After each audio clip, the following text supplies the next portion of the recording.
Welcome to Raging Bullets, a DC Comics fan podcast, episode 250.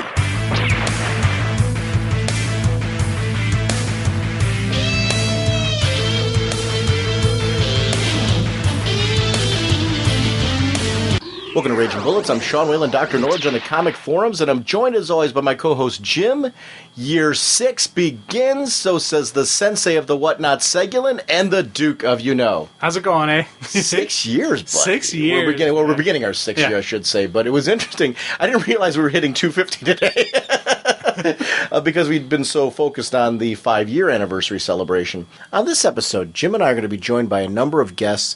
Both Jim and I did some stuff in our studio here, and we did some stuff from C2E2 that I'm slowly editing together.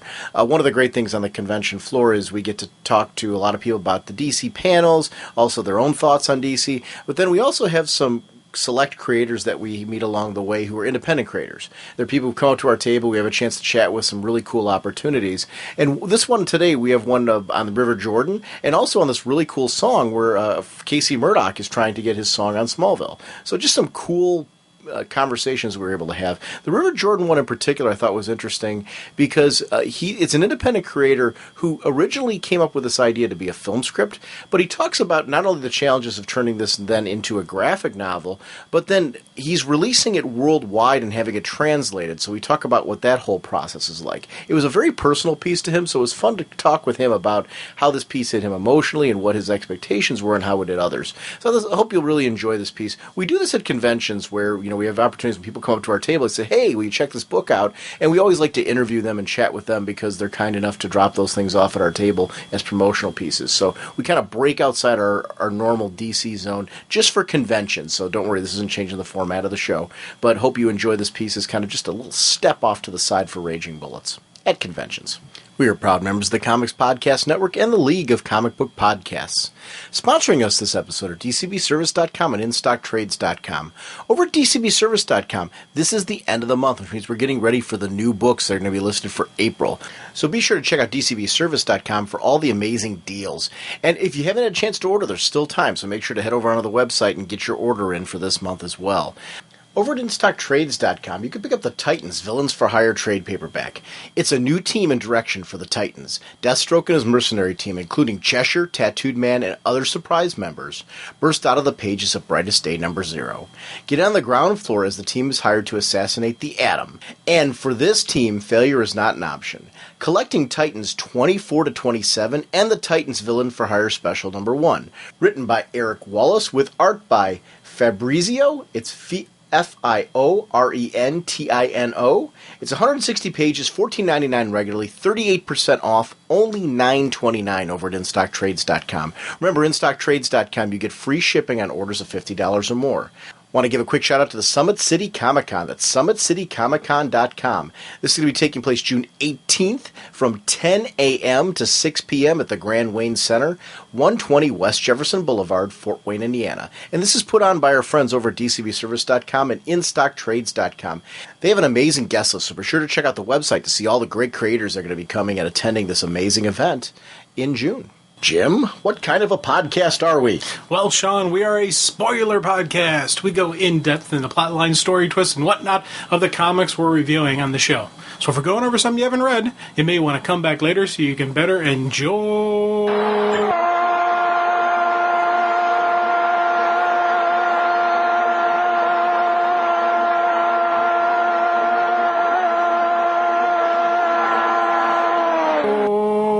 The show. Wow, you did that without a breath. Yeah. The best part was the part of the end where I go, you did it without a breath. I know. Oh, man. That was clever. Outstanding, yeah. Yeah, Eli, if you haven't remember, Eli at various anniversaries has done little song parodies for the show. He did that one at Goldfinger, and so really appreciate it. Was it 200? 200. Yeah. So thank you, Eli. We really appreciate your song parodies and your parody of Jim's spoiler warning. But if you haven't had a chance to enter our contest, please consider doing so. We've only, like I said, we've got very few entries, like 1 or 2 at this point. So I wanted to extend the contest because the whole point of this one is for you guys to have a little fun like this. So it's really quite easy to enter the contest. So please consider sending in something. A scarlet costume ejects from his ring, and in a blur of motion, police scientist Barry Allen becomes the Flash. Jim, I want to talk about Green Lantern 64. This is part 1 of the War of the Green Lanterns. I was really excited. I didn't realize we were getting 2 issues of this, because we're actually going to talk about the Green Lantern Corps issue as well. But, wow, was this an interesting kickoff. Yeah, it was like, whoa, good God, yo. Okay. What was that? It sounded like you were having like a seizure. Dude, that's or the something. song. Whoa, I understand. I understand what you were. What is it good for? Absolutely nothing. Say it again. It sounded like you were constipated. I'm just saying. But no. One thing I want to compliment about in both issues, because this is a consistency, I really liked how the different personalities of the Earth Lanterns are showcased in this. We get to really see this those lanterns explored from the perspectives of those that are analyzing them, and seeing just how distinctly different they are. It steps up the game, I think, of Hal Jordan in this. It also steps up the game of Kyle Rayner in particular in the Green Lantern Corps issue when we do get to talking about this. And that's something that I'm really enjoying, because we're going to lose one of them as a Green Lantern at the end of this story. I'm hoping that we don't lose one of them altogether, but we're losing one as a Green Lantern. Do you think we have a target on one of them as far as one might not be with us anymore? I'm scared. I'm so terrified of that. I am too. But honestly, I think, well, when we talk Green Lantern Corps, I got an idea. I got a theory. Okay. You'd be interested, because I don't know that I have one right now. It's funny, we've been talking about this in the forum, and I guess I've been thinking Hal's been pretty safe. I'm not even 100% sold on that, though. I think he is because of the movie. Yeah. And I typically think that, with Bruce Wayne being Batman for the Batman films, I think that's something where in the comics they try to keep that character in the cape and cowl, because you want that identifiable character there for the people maybe that are jumping off from the movie and stuff. But I don't know that, because Hal would still technically... I'm torn on this one, because I've been a big defender in the forum saying that I believe Hal will be a Green Lantern at the end of this. Yet, I look back to that teaser image, way back when. Remember when Hal was sitting in the White Lantern as a White Lantern? Yeah. And part of me wonders, well, was that a throwaway, or could Hal possibly be a White Lantern? I don't know. And then I've heard John Stewart possibly being the White Lantern. I was on the forums as well. I hear that. Part of me is convinced that the person who's going to be the White Lantern, I know I'm kind of taking a detour there with the White Lanterns, but part of my thinking with the White Lantern is it's not going to be one of the Green Lanterns. It's going to be somebody we don't expect. Because they made reference to it at one of the panels at C2E2 that the White Lantern character is somebody, and they had to think about this, that has appeared in the pages of Brightest Day. And at first they said no, but then they went back and they said, well, wait a minute, yeah, they did. Yeah. So it's somebody who's made an appearance in the pages of Brightest Day, but it's not somebody that we're going to expect, so there's going to be a shock there. But that could also lead to being one of the Green Lanterns as well, so I don't know. I like this exploration of Hal's history, and how Hal wound up being a Green Lantern. And did the Ring make the right choice? The Guardians now are questioning the Rings themselves. Are they making this correct choice? Was Hal a good choice at all? And is it finally time to put this guy under lock and key? Which is so funny, because Hal seems to be coming more in line to what the Guardians are doing now, and they're coming after him at a time where he's kind of seeing eye to eye with them. Yeah, we're losing Highball a lot in this. We're getting Hal Jordan just pure Green Lantern, pure focused. And I do find it very funny that they're coming around now and going after him, because this is Hal Jordan. This is one of their top line. This is, well, one of the, if not the top of the line. And part of the thing that I thought was kind of neat in this was they were exploring the fact that, all of the people that they have said were their number one has turned on them. Mm-hmm. We had Krona, we had Sinestro, and now Hal. Well, Hal in the past has. So they're kind of seeing, okay, is there a heavy burden with being number one? Is it, the burden of the ring? Is it the burden of the position? Is it somebody who, is so uncomfortable with the willpower, with the ability to overcome fear, that they start looking at themselves above, judgment? Is it, that matter of ego? Or is it a matter of just the fact that I'm the best at what I do, forget whatever you say? Commonality with all three of those cases, though, the Guardians didn't support any of them. Right. And that's a commonality as well. So maybe we shouldn't be looking at them, we should be looking at ourselves, and maybe if we'd been more supportive of these people. They turned on Krona. They weren't supportive of him. Maybe if they worked together with him and found a compromise, Krona would have never headed down the path that he did. Maybe there would have been a way to say, hey, maybe if we work together, we can find a different way for you to accomplish some of your goals without us crossing the line. Same thing with Sinestro. The big issues philosophically with the Guardians were maybe if they had been more supportive of him and tried to work with him instead of against him, they would have found a way to stay within certain parameters, and maybe Sinestro would have truly been the greatest Green Lantern of all time.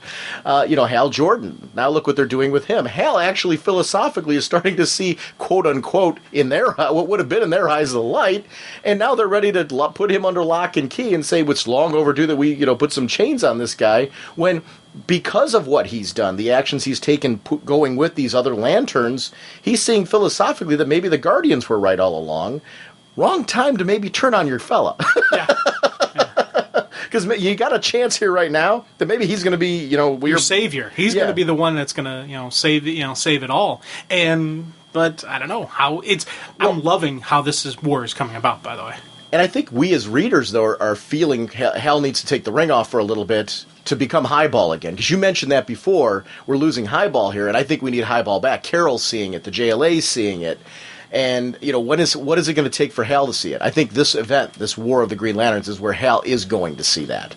So it's going to be interesting to see how this all turns out afterwards. And part of me wonders, will Hal give up the ring because of that? Could that be the loss of the Lantern? Would it be Hal giving up his ring?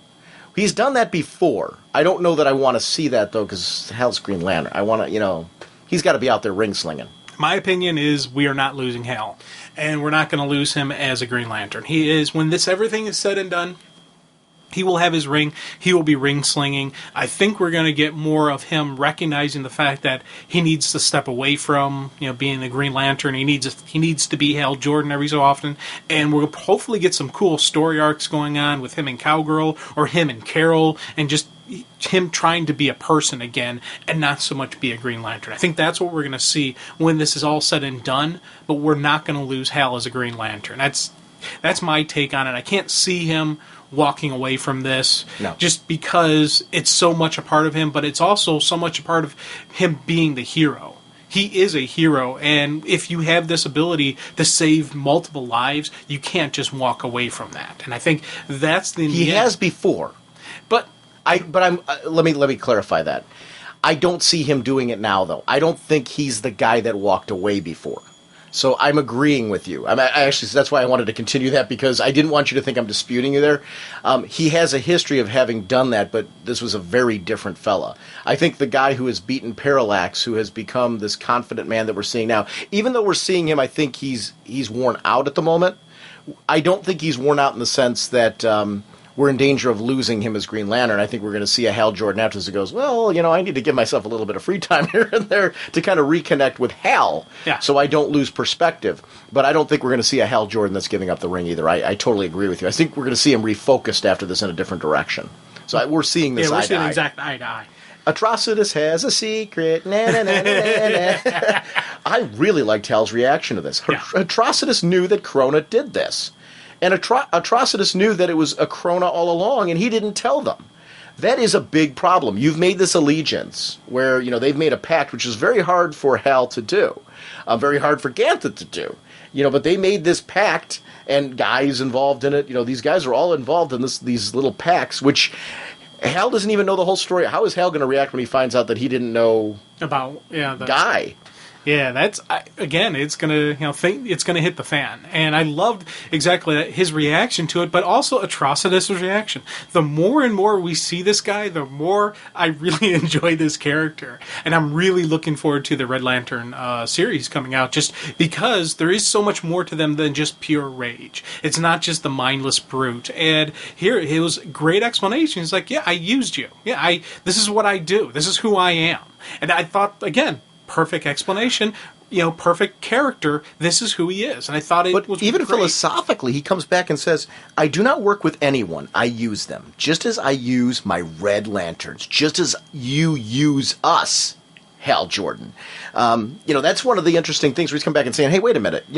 Go ahead and say this to me, but let's be realistic here. Why are we all here? Why are we all together? You are using us for a set purpose at this point. And he's right. There's how do you argue? Hal has no argument for that. I liked Sinestro looking into the Book of Black and saying to himself, hey, these are the Guardian secrets. All right. They're darkest secrets. Yeah. What can I do with these things? And you get to see the various personalities of each of these lanterns kind of break out during this whole thing. Yeah, I like the comment about how it's never good if Sinestro's smiling. yeah, exactly. Larfleeze and his own, going after his own lantern. But then we get to see that Lyssa Drac, the vampire, is like using this book in a way that is a little creepy. Yeah. Oh, definitely. And I like the fact that, when she's pulling them in, one, throughout the bait with the lantern off, she's like, mine, nope, shrink, and then starts going after everybody else and pulling them in. And, even Hal's like going to Sinestro, hey, this is one of your lanterns, control her. Not going to happen. Can't control her, can't stop her. And that he's like, that's why I picked her, because of her power. Right, and that she has no weakness. Yeah. Which is interesting, philosophically, to have somebody that works for you, and that would add to the fear. You have the ability to instill great fear. Why do you have the ability to instill great fear? Because you are really hard, if not impossible, to stop. Yeah. Now, we go back to Oa, and again, we see this Guardian Council here, where they're talking. And the way that they're talking about Hal, I wanted to go in there and start smacking faces. These are their leadership. I wonder how much of them is corrupted. Mm-hmm. Where is there a level of corruption inside the Guardians themselves? Because we see a couple emotional reactions from these people who supposedly don't have emotions. Now, is that because the entities are coming in, or is it already been instilled in them well back in Blackest Night, or even before that? There's something more with the Guardians. I think since everything they've gone through, there's been this kind of, it's like with a Vulcan, when you kind of start breaking down their control of their emotions. When you had control of your emotions so long and you start slipping, you go to the extreme.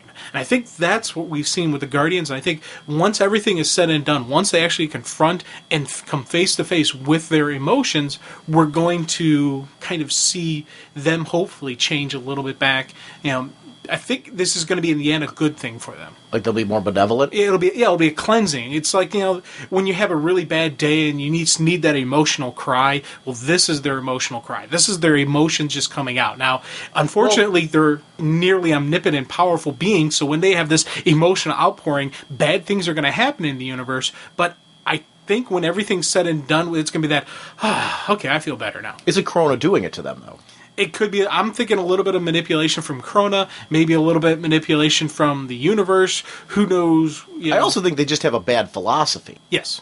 I think anytime you try to ignore something and push something away that is really there, because they're trying to act like it's something that you can just purge yourself of and it's no longer there. That's not true. Because when they accuse the one Lantern of having an emotional reaction, the one Guardian of having an emotional reaction, he is having one. Yeah. And his denial doesn't change that. You can deny anything you want, but if you're really having an emotional reaction, you're having an emotional reaction, which is something that I find that's incredibly interesting about this. So I'm with you. I don't think it's all Krona. I think Krona's manipulating what's already there and using it. And I think that's why he's opening up doorways as far as which one Guardians are ultimately going to be the hosts of the different entities, which I thought that was a cool thing to do. With I didn't bring see them that in. coming. Oh God, no! That was a nice big swerve on my part. I did not see. And again, beautiful 2-page spread when Krona shows up and has all the different entities. And I do like when they label, in the comics, and just, I know who all these people are, but it was a nice little touch to put in there. Legion of Superheroes does that, and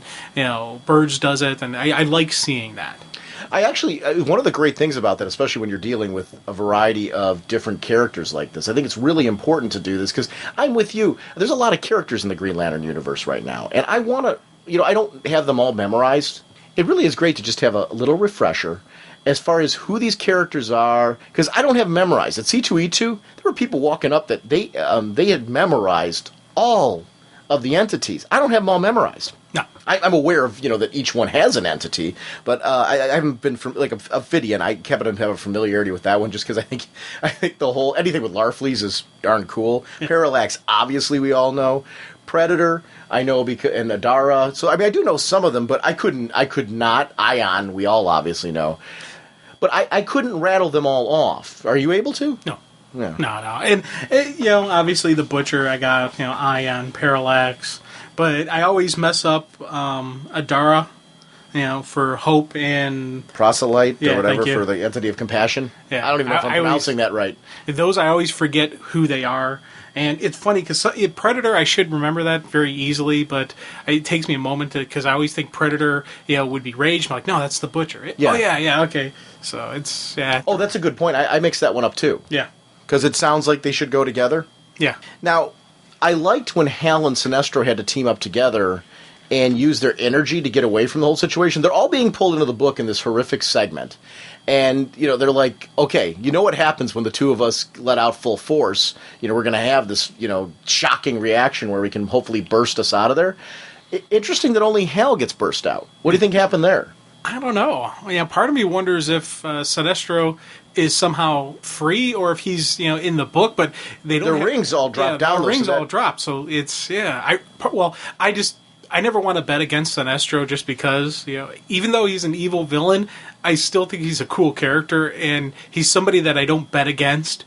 But it looks like to me like he got sucked into the book and wherever the book is. Now, wherever the book got taken away from, maybe that's where Sinestro popped up and he's just not there. So maybe Sinestro's not in the book, but it looks like he did get sucked in. It looks like Sinestro's more into the book than Hal is. If you take a look visually how that is, Hal seems to be a little bit more up. He hasn't been pulled in quite as far yet, so maybe he was the one to have the backlash, whereas maybe by doing that it pushed Sinestro into the book? Could be. One goes out, oh, that's actually negative power that opposite, repel each other. Right. So when they went, boom, it pushed him Hal away, out, pushed Sinestro in. Yeah. Carol, it was interesting the reaction she was having because, of what the book does with you with memories and all that. Yeah. I see yesterday, you, the ring, the diamond ring, and Dad. Very cool how that moment, again, showing the emotional connection to Hal. Other thing I thought was very interesting, whose name does Hal shout out first? Carol. Yeah. The book closes and all that, and they're all trapped on the inside. And, the book vanishes, I should say, and they're all trapped on the inside. And Carol is the first name that he goes to there. Very heavy emotional reaction, too. I want to see the two of them get together. I do. And I hate to say that because I thought Cowgirl was a cool character, but Carol and Hal just they fit together and they understand each other and they have they got a level of a relationship that he will never have with Cowgirl. Just because of the stuff that Carol has gone through, even before all of this with her own ring and her becoming, with the Star Sapphires, there is that connection. There's just that level of something between them, and I don't know if they ever will be, or if they're going to always be the star-crossed lovers who can never just find that one moment in time when they can be together, or if the prediction that the thing that Carol saw, the future, if she does see a diamond ring in the future for them, maybe that's kind of a shadowing forecasting on how we get Hal Jordan back. Maybe he does take off the Green Lantern ring for another ring, a wedding band, and that's his ring now. I don't know. Maybe that's where we're going to get Hal going, but I still don't see that. Yeah, I still don't see him ever giving up being a Green Lantern, but he may, it may be one of those things where he puts on another ring or that kind of story. I don't think they're at a point in their relationship where this would lead to marriage for the two of them. Right now. I'm saying down the road, is it possible for the two of them? Maybe. But I think they have to actually try a relationship again before they would even go to that route. So I would be curious to see where because, a lot of what you've said about Cowgirl in the past, I adamantly agree with. I think there was a relationship there. So to jump from one relationship back to another into marriage seems too quick for the two of them. Oh, yeah, probably. And it'd probably end it disastrously. Oh, horribly, yeah. But I just, I can see it kind of It would happening. be Green Arrow, Black Canary bad. Yeah. And it's ending. I think so, too. Now, let's talk about this impurity, because Hal's reasoning with the Lanterns that have come to arrest him, to the point where those of them that know him are sitting there saying, wait a minute, this is Hal. We can talk. What are we doing here? And there's a debate between that group as far as how should we handle this at the moment.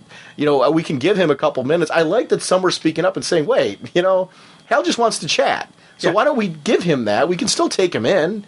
So Hal's reason there is something I respect. He's gone through this emotional trauma of seeing Carol pulled in and his entire team pulled in. And this shows the veteran that Hal Jordan is. I love seeing different hierarchies of characters.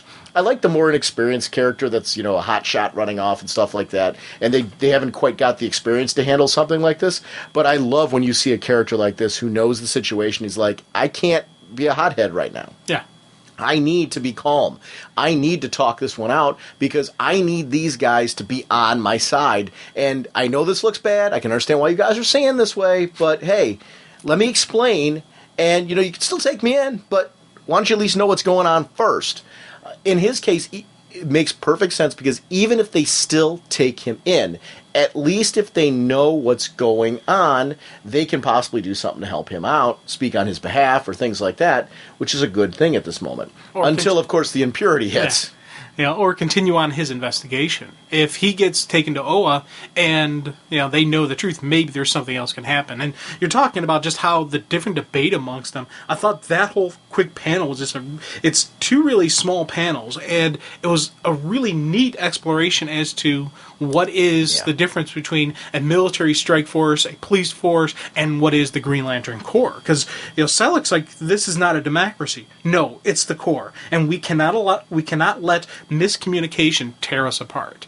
Right there, for me, that was just really cool lines as a distinction of a difference between the Green Lantern Corps and anytime they say it's a military. A lot of times when you have a military mindset, chain of command says jump, you do the job.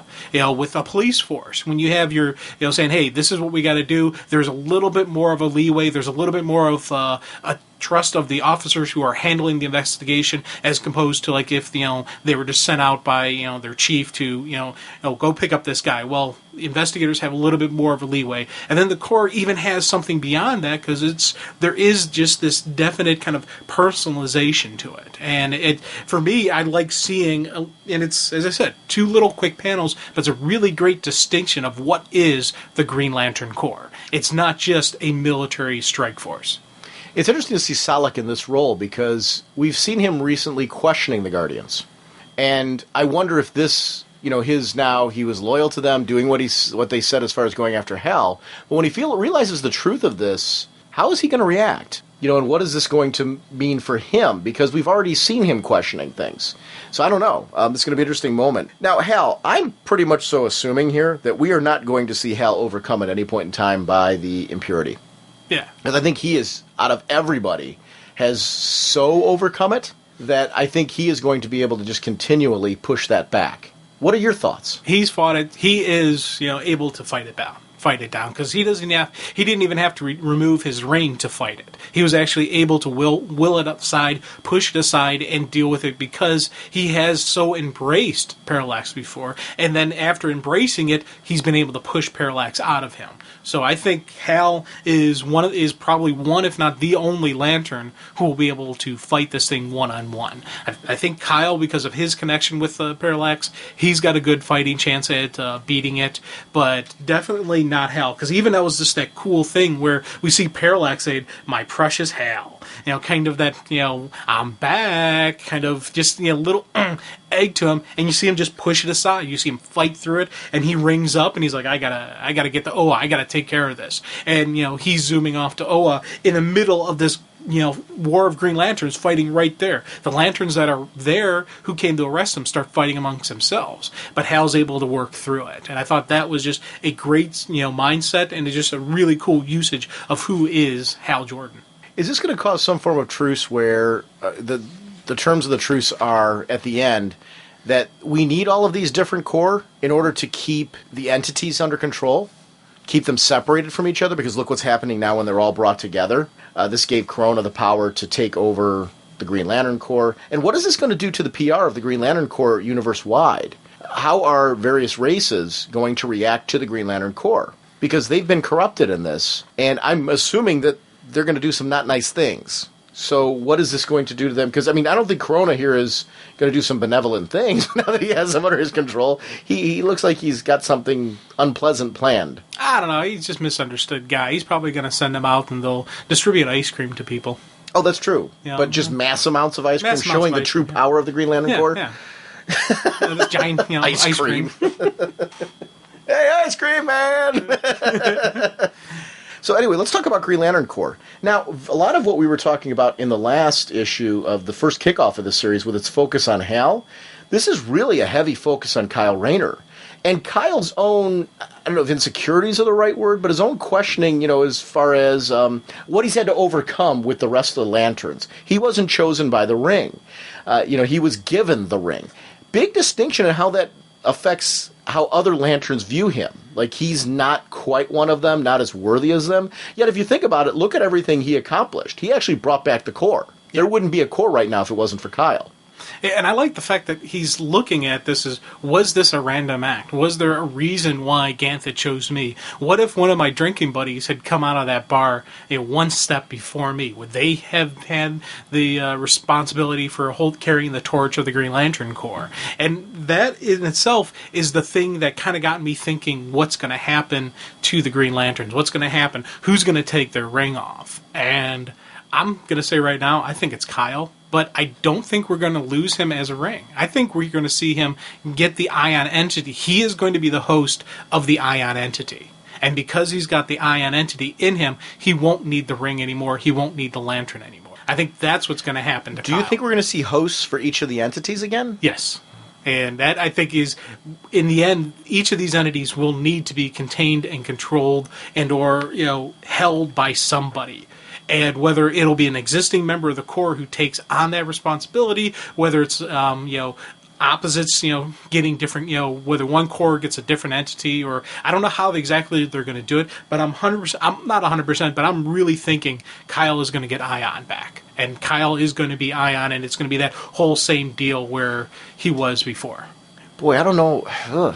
I understand your logic on that, so I don't think the logic's faulty. I guess I just don't see. It's this funny. This issue has me more convinced that we're going to see Kyle in a major role in the Green Lanterns because of it. And I might be wrong, but by the end we see that Ganthet, chose him for a reason, and that he's like, this wasn't a random act, buddy. This is because of who you are. This just, yes, it was the right place, right time, but I saw something in you. I know who you are. And I knew that you were going to be the savior for us. So it wasn't just random chance. He was chosen. So I at least, is that how you took the ending of this? The Ganthet kind of saying you were chosen? Yes. Ganthet said there's something more to you than what you even see right now. And which could then lead into what you're talking about with Ion. So I don't know that that's why I said your logic's not faulty there. I get what you're saying. You could be 100% correct. I guess I just don't feel it going in that direction. and I don't have a lot of evidence to back that up.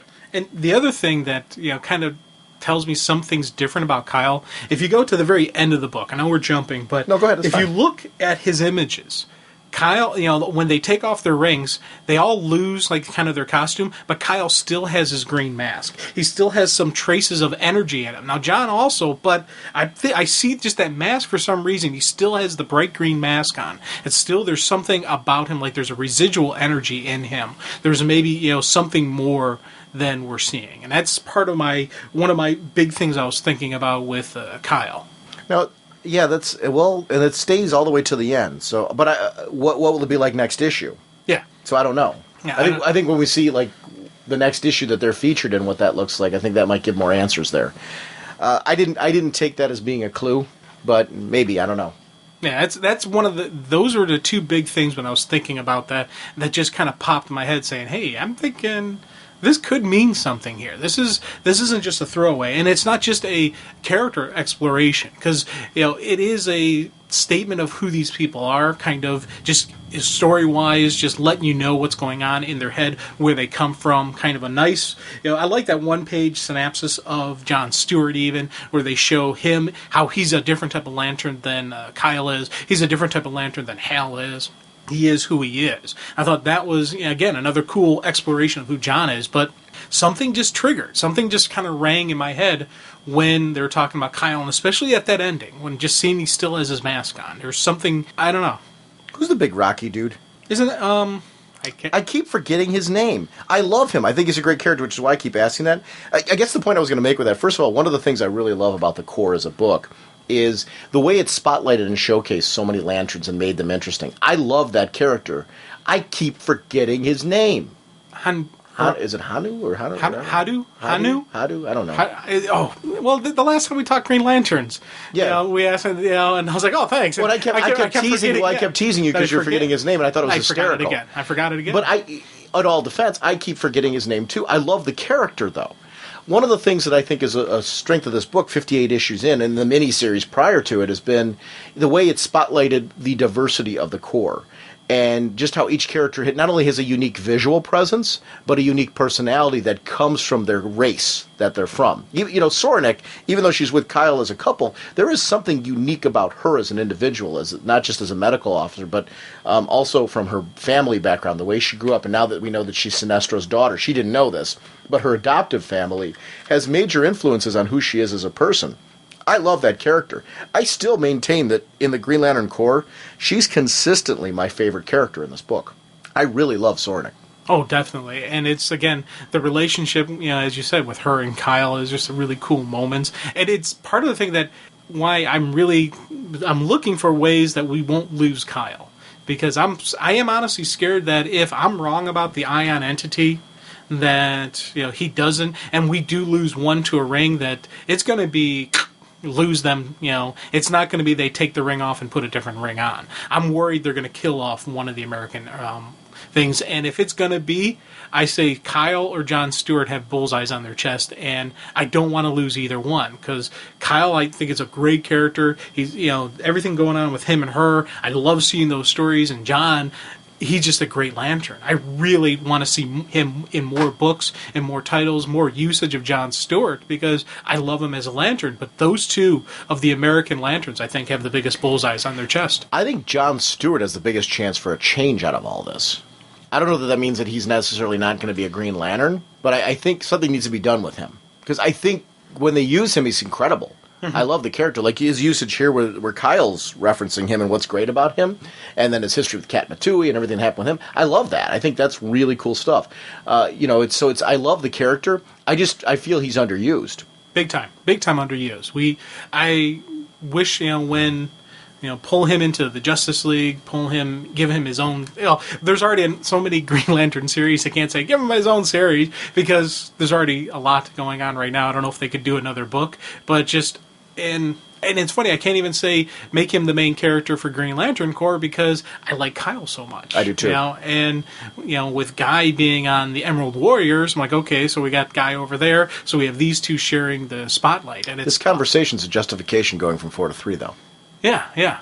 Because with there being 4 right now, one gets lost in the shuffle. Yeah, and I don't want to lose them, but I'm worried that we're going to. But maybe giving a different role to one of them will provide an opportunity for another. Yeah, is the way I'm looking at it. Yeah. Do you think Guy? Do you think Guy would become a Red Lantern? No. As much as a ragehead as he is, and how much he does have that kind of persona, Guy is still a very strong-willed person. There is a hero in there. I can't see him giving into the rage completely to the point where he becomes a Red Lantern.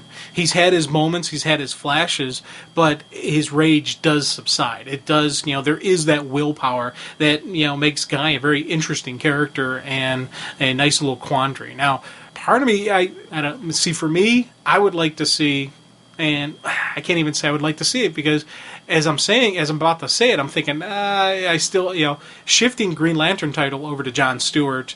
Green Lantern Corps is Kyle, and Emerald Warriors is Guy. But then that says, what do you do with Hal?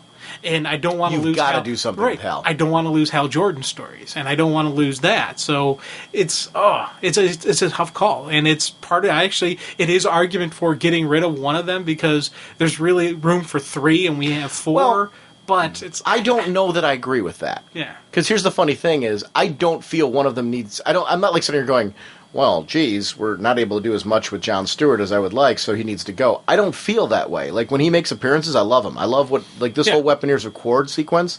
I thought he was fantastic in that. Yes. So I think when they've been using him, they've been using him well.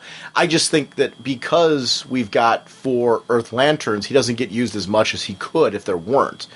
That doesn't mean that it's necessarily a good idea to get rid of one, right? Yeah, because exactly. I'm like the second you said, well, we could put him in Green Lantern, I'm like, no, I don't want that at all. I want Hal in Green Lantern. Exactly. And so I don't feel that that's something that I want. Yet I want to see more John Stewart. I don't know that necessarily we need another Green Lantern book either. I think story situations will decide who's used when. There's a lot of lanterns in Green Lantern Corps that could use more spotlight. Like the Ran and Thanagarian lanterns that they spotlighted for a while in this series, I thought are terrific lanterns. I really enjoyed the exploration of the political ideologies of both races. Yeah, their initial hatred, then their understanding, and then just that camaraderie, friendship. They're buddy solid cop. Yeah, it's a buddy cop story, and that was a great way to bring into the Corps. Just brand new introduction of characters. Bam, we get to see them nice flow through. So yeah. But I wouldn't say, I guess, and the reason why I'm bringing up that example, I wouldn't say because we're not seeing them spotlighted on screen at the moment that means we necessarily should get rid of them as lanterns. I think some characters just naturally, they blend into the background a little bit, and you bring them forward when it makes sense. And Jon Stewart was brought forward in very recent storylines that I thought was great usage of the character. So I think, I'm a fan of doing that. So it's going to be interesting to see how this all ends and how I feel about it. And I like that. You know what it is? What you're hearing right now is worry because we like all four of them. Yeah.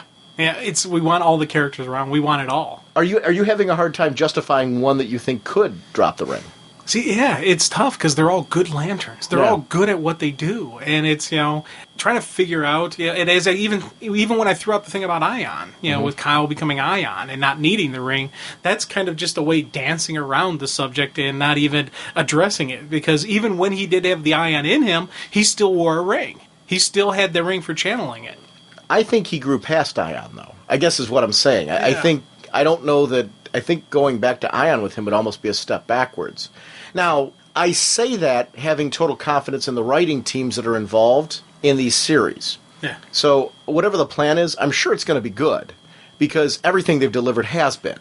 But you can't help being a fan and just being tentative because you care about these characters. But I think that's a strength of these books. We actually care enough to debate this. We actually care to say, who's expendable? And nobody is. Yeah, that's exactly it. There is no one that's expendable. And I don't want to lose anybody. And even with the, throwing out a different colored ring on the finger, I don't want to lose the cool Guy Gardner if he goes all to rage. Yeah, and like with making Hal a white lantern or making Hal a blue lantern, it would be a cool story. And I would like to see that, but I don't want that only to be Hal Jordan's existence. No. Same thing with Jon Stewart. Jon Stewart would make a great Blue Lantern, in my opinion, because he does have that hope. He does have that, that true pureness and just that inner peace going for him. Even though he's been in a world of rage, he's been in a world of fire, I could see him being an excellent Blue Lantern, but I don't want to lose, Jon Stewart as a Green Lantern either. So there's so many. It's a difficult choice that someone's going to have to make, and I'm scared, I'm nervous, I'm concerned for my friends. I don't want to lose any of them. I want to see more out of them, but it's somewhere there's going to have to make a decision, and it's one of those. I know when it happens, it's going to be good stories because I trust the creative teams on on all three Green Lantern titles. But I am nervous and I am curious, and it does have me. Whenever a new issue comes out, I'm reading it, I'm rereading it, I'm looking for clues as to what's going to happen. I would love to be a fly on the wall. I wouldn't, because I like as a reader not knowing. I mean, this is fun to have this discussion right now, not knowing. But I'd love to, after this is all over, if there was, some way on a Green Lantern DVD or something like that, you could hear the conversations that they had leading up to this series of events. As far as, were they torn when they made the decision? Because obviously the decision's already been made. They know one of the Lanterns is not going to be a Green Lantern anymore. Whether that means death or a changing of the Corps or just not having a ring at all or whatever, or something we haven't even thought of, which I'm thinking whatever this is going to be something out of left field that we're not considering. Yeah.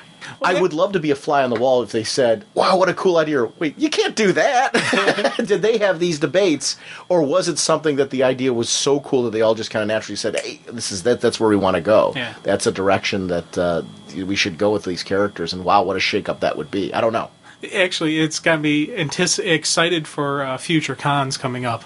And I hope, that by New York Comic Con we have an indication of who it is, because there's going to be some Green Lantern panels and the DC Nation. I think it's going to be quite soon, because this isn't a super long event, the War of the Lanterns, because it's going through all the books, so it's not going to go more than a few months.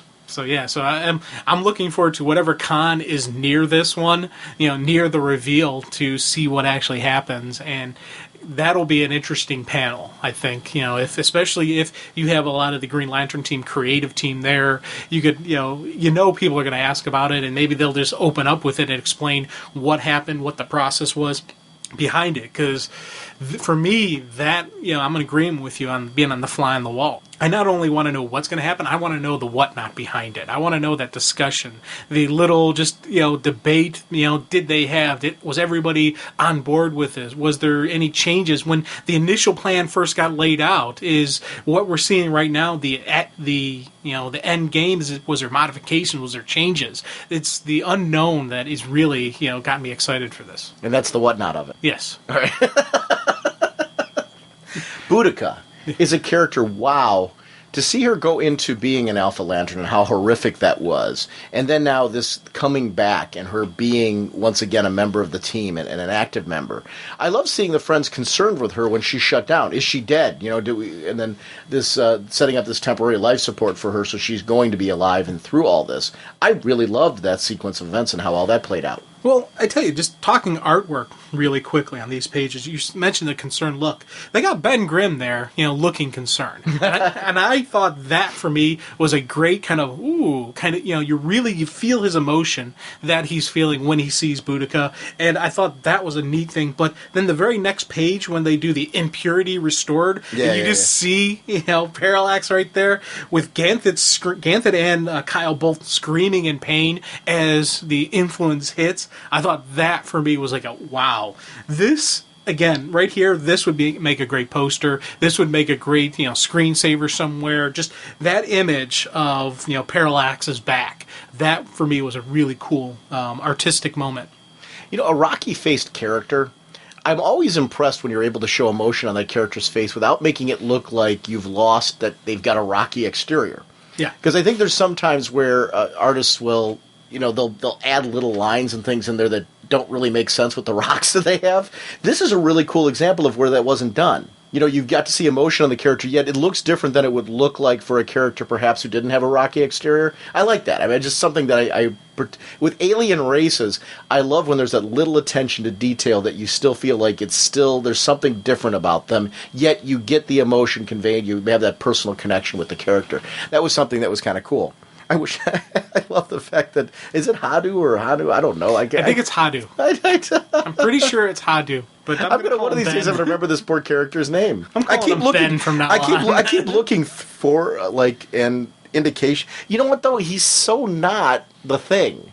I know, but that's the first rocky face person I could think of. Right, no, I get why you went there, but I mean, I love the fact that he's a distinctive personality because of his race background. Mm-hmm. So I almost don't want to do that just because there's so much more to him, and I love the fact that I feel that way, and I hate the fact that I don't remember his name at the moment. But I think it's really funny. This part where they're taken over by the impurity, and we get to see that vicious look on the face of Sornik. It's like, whoa. Yeah, and they all just have that kind of just the thump, thump, thump, thump kind of in the head, and just that little voice that's, taking command of them. And even when Kyle goes after her to try to stop her, he's a little bit influenced by it, and he's able, it takes a little bit to fight it through it. I thought that was a cool sequence showing his face again when he and John are looking at each other. The reflection in his mask as you see John trying to fight him to stop him. I thought that was another cool kind of artistic moment. But even John's eyes, what you get to see going on in John's eyes, and Kyle, they're saying things now that deep down both of them were always thinking. Mm-hmm. You can't take back. No. And this is something that's going to fundamentally, and I think they're all going to go through this, all four of them, not just them, but also their friends in the Corps, and emotionally, what is this going to do to Sornik and Kyle? Because there's got to be a confrontation between those two coming, right? Mm-hmm. And what's that going to do to their relationship? Because what is going to be said there, or what's going to happen? It almost seems like you have to do that, right? Well, I'm thinking part of this is we see the whole between John and Kyle, where Kyle's like, I'm not going to let another girlfriend die, never again. And you see that whole rage going on between them. I'm not talking about that. I'm talking about Do you even understand, or did you forget what it felt like when your wife got murdered? Those are the lines I'm talking about. There are things, and John says similar things back to him. There are things that both of them have said that you can't take back. And to be honest, I can see them working through that. And I don't think we're going I agree. I don't think we're going to get that between Kyle and, Sornak, because, Kyle, by the end of this, Kyle is free of the influence. And when he does have that confrontation with Cernak, he's going to know she's under the influence. He's going to know. Hanu. Yeah. Hanu. Hannu. I was looking for it in the book. I kept, close. As we were going through it, I'm like, why do I keep forgetting his name? It's now embedded into my brain. Embedded? Yes. I meant to say embedded. No, wait, why do we keep forgetting his name? Because I think we both got a little bread in there and it's mushy. I got a loaf head. Yeah. It's moldy bread. It's pumpernickel. There you go. No, I'm not, but here, what's Sornik going to say? Yeah, well, she's probably going to say some nasty stuff to him. But I think it's not going to be an issue. It's going to be one of those things where once she's free of the influence, she's going to go to say, Kyle, he's like, hey, I understand. And I think they're going to work through it, and there's not going to be that lasting ramification. But is he going to learn how she truly feels about what he did when he went to Sinestro? That hasn't been dealt with yet. True. There's going to be a little bit of that, yeah. And, not a little bit, that's a lot. Yeah, that's a lot. Thinking about what Sinestro is and the fact that he brought Sinestro there, everything that happened on Quord is because of Kyle. Yeah. To a certain extent. And how does she feel about that? We haven't seen yet. Yeah, that could be an interesting story there. She may, but and I'm going to hold on to the fact that I think they're going to make it. So, because I want to see them make it. Oh, I do too. I want to see Kyle have a nice relationship with somebody. Because I do feel bad for the guy because he's unlucky in love, man. He always has slight issues with his girlfriend's dying, and I feel bad for the guy. I really feel bad for my friend. By the way, I bought Ganthet's thumb on eBay. I don't know if you want his forefinger, but you can still get it on eBay. Poor guy's exploding hand. Oh, God. What a great shot that was. Just to show the sheer power that would shatter the ring from the inside. Oh. Well, that, I think, was just one of those another horrific moments that only a Guardian could really survive. Yeah, yeah. And the fact that, Ganthet's able to take the pain, and granted, it's hurting, and he had to bandage himself up and just, wrap and get, tightened, but it's Look at the color of it that's spurting out of him, though. Yeah. Does that have to do with the corruption? Because he had the corruption coming out of him, similar colors of, what I'm particularly referencing is the mucus and things coming out of his nose. Yeah. See, I think they have yellow blood. I think at first I was thinking maybe it is because you see in the previous issue, in Green Lantern, where the entities are taking over the Guardians, a couple of them are sweating that yellow and there's stuff coming out of the nose. And at first I was thinking it was the impurity taking over, but this scene right here makes me think that Ganthet's people have yellow blood. Okay. And, that's just a thing. Or I could be completely wrong, and it could all be because of the influence. Mm-hmm. It could be the underlining reason behind the influence is that the source and the creation of the power has that inside them. Now, imagine this. You are a holder of the most powerful weapon in the universe, but you can't hold it, and you're being hunted by people whose rings have been corrupted by this impurity. And these are people who you help train, who are coming after you now. Yeah. Which means they know how you think. Wow. Yeah, they're going to be in a little of a spot there. So I'm very curious to see where this storyline goes. And I love how Ganthet is sitting here saying, you do what you must, and so will I. He's going to protect them. Yeah. He's going to throw down. And that's one of the things I'm kind of looking forward to next issue on this one, just to see where he goes, what he does. And, it's next in Emerald Warriors. We're going to see this continued. I want to reference this line again, though, because we talked about the ending of this. Kyle Rayner, I was never more important than you. Did you think it was an accident that I granted you the last power ring? You were our best hope then, and you still are today. Now go. So, it's going to be interesting to see. Part of me thinks, that, like you, that puts a big target on Kyle. I'm hoping, though, that what it means is out of this, we're going to see Kyle in, again, a prominent role. I just had another theory. Okay. What if Kyle doesn't get Ion? What if Kyle gets Parallax? What if he, he goes and pulls Parallax into him, pulling him out of the, makes himself a prison for Parallax? Wow. I don't know. Oh God, I like to think that he takes Parallax and Ion both into him to kind of counteract each other, but I don't see him doing that. I see him pulling Parallax, going up there, pulling him out of the lantern, pulling him inside him. Do you think do you think out of this? See, I'm not entirely convinced that all of the entities. I think the entities are going to be put into some form of containment. Yeah. I don't see the entities necessarily having hosts after this, but I may be wrong because you seem very convinced. A lot of your theories seem to involve people taking the entities in. I see the entities being imprisoned, very similar to what you're mentioning, but I don't necessarily think that means all of them or any of them are going to get hosts. And I might be completely wrong. It might be that they are going to get hosts, and that is going to be the prisons that they're in. So maybe you're right. I don't know. So it's that I will be curious to see what route that goes. Because out of this, there has to be something that happens with the entities, because they can't stay in the Guardians, right? No, yeah, they got to pull them from the Guardians. Or if they eliminate Corona's undue influence, they could stay in the Guardians. Parallax isn't in anybody. No, Parallax is in the Lantern. That's why I'm thinking Parallax gets pulled into somebody. Oh, interesting. So because all the other ones are in a Guardian. What you're implying would be that each race then would get a Guardian. Yeah. So that'd be, except for, where's Parallax?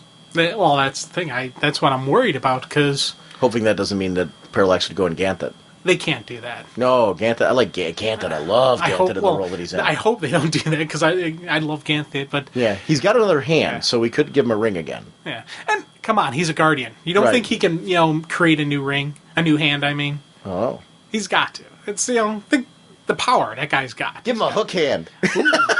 We can get him the Aqua... Hey, he can have Aquaman's hand. We'll have whichever hand Aquaman doesn't want. If Aquaman goes to the hook, we'll give him the water hand. Yeah. And then if Aquaman goes to the water hand, we'll give him the hook. Come on, the water hand will fit because it's blue. It will. It'll look style-wise. Yeah. He would look really sharp.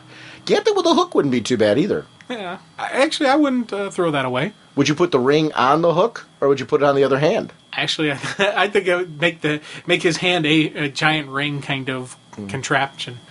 What do you mean, like a giant ring contraption? Instead of the actual hook, have it be the ring coming out, and so kind of like how Gnord has that really big ring that goes over his paw. Mm-hmm. A kind of a contraption that's like that. But wouldn't it have to be physically touching him versus something artificial? Well, that's the stub. It's touching the stub. Oh, okay. So it connects, so the whole thing is one giant ring. Wow. You really got a horrific ending plan for him, don't you? I thought the hook was kind of bad. Let's put it on his stub. What else are you going to call him? No. I'm the remnants of his arm. I'm not saying you're wrong terming it a stub. I guess I was assuming that there was going to be something more there than a stub. I don't know. Sorry. This is out of the starting gate. I don't know that I have a set theory on anything. Which is fun. You've heard mine change multiple times as we're talking. But I like that. Because one of the great things about this story, I think, is the immense amount of possibilities. And I think it's because of the rich development of the characters that we're looking at a variety of different possibilities out of it. Like when you were talking about the entities going in people, I don't see that going that way yet. I don't think that there's anything wrong in your logic. So I would be very comfortable if it did go that route. I think it's because I'm not thinking that route that I'm not wrapping my head around it. But this, I don't know, it's just a cool series. I'm really digging and enjoying this because of just the intense amount of possibilities there. So yay, Green Lantern. Oh, no, you don't! Jim, I want to real quickly just talk about two books, Justice League Generation Lost number 22 and Justice League of America number 55. They had some interesting events in these issues. In Generation Lost, the reason why I wanted to showcase it is because of Wonder Woman. Now, is Max Lord responsible for what's going on with her? What role is he playing? Or is it just that he's hunting her because he remembers her? I don't know, because he's sending out this whole wave right now telling people to forget her, forget her, forget her. So has he been doing this all along? Yes, again, I don't know if it's because Max came back with the White Lantern that he knows who Wonder Woman is, or if it's because he made everybody forget her. It's, again, for a while there, I was in kind of an agreement with you that she was a Flashpoint character. And that's why, no one knew of her because of everything that happened there. But now I'm like, I don't know. I said Max Lord way back when, too. Yeah. So I don't know. I'm very confused as to what's good. Like, I don't think this settled that for me. No. We know the reasons why Max Lord would hunt her, but I don't know that Max necessarily knows what has happened to her and why. He just wants to be done with her. It could be that Max doesn't understand, and she still could be a Flashpoint character, and that's why they don't agree, but I don't know. It's one of those things where when I read this, he creates this whole army to go hunt her down. And then when the JLI is going after her, Batman, of course, remembered who she was, but Power Girl didn't. So now the JLI knew who she was, knew everything that was going on, but Power Girl didn't. And that made me think, again, that was Max Lord. That was a Max Lord thing. Will this mean that Barry has the possibility, and does this give us a clue for Flashpoint in that Barry will be able to connect some of the characters from Flashpoint with their real self? Or with, our versions of themselves? Yeah. I don't know. So I don't know. I guess if it does connect with Flashpoint, let's say that it does hypothetically. This issue was pivotally interesting for me, though. I love seeing when Batman walked in and Booster's reaction like, oh, yeah, thank God. Well, they Batman knows. And I would feel that way, too. We're in the middle of this whole thing, and it's, we're the JLI, and Batman walks in and says, I know, you better tell me this plan, too.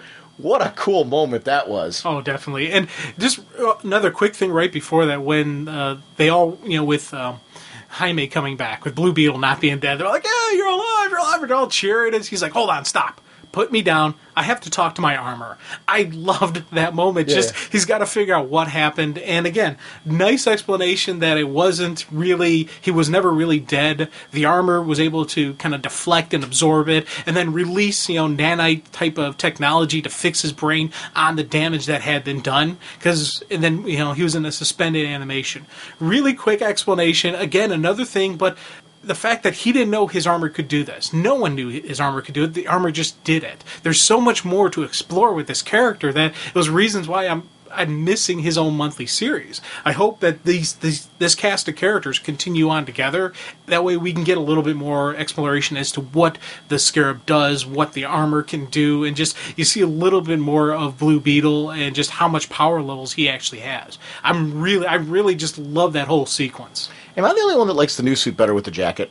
No, I like it with the jacket, and I like it with jacket on, jacket off. But it looks a little bit more complete when the jacket's on. That's what I mean. I really like the look of it with the jacket on. I don't know. I'm very, I'm still torn on which version do I like better or do I want after this, and I think the story is going to dictate that to me because I do love the classic suit.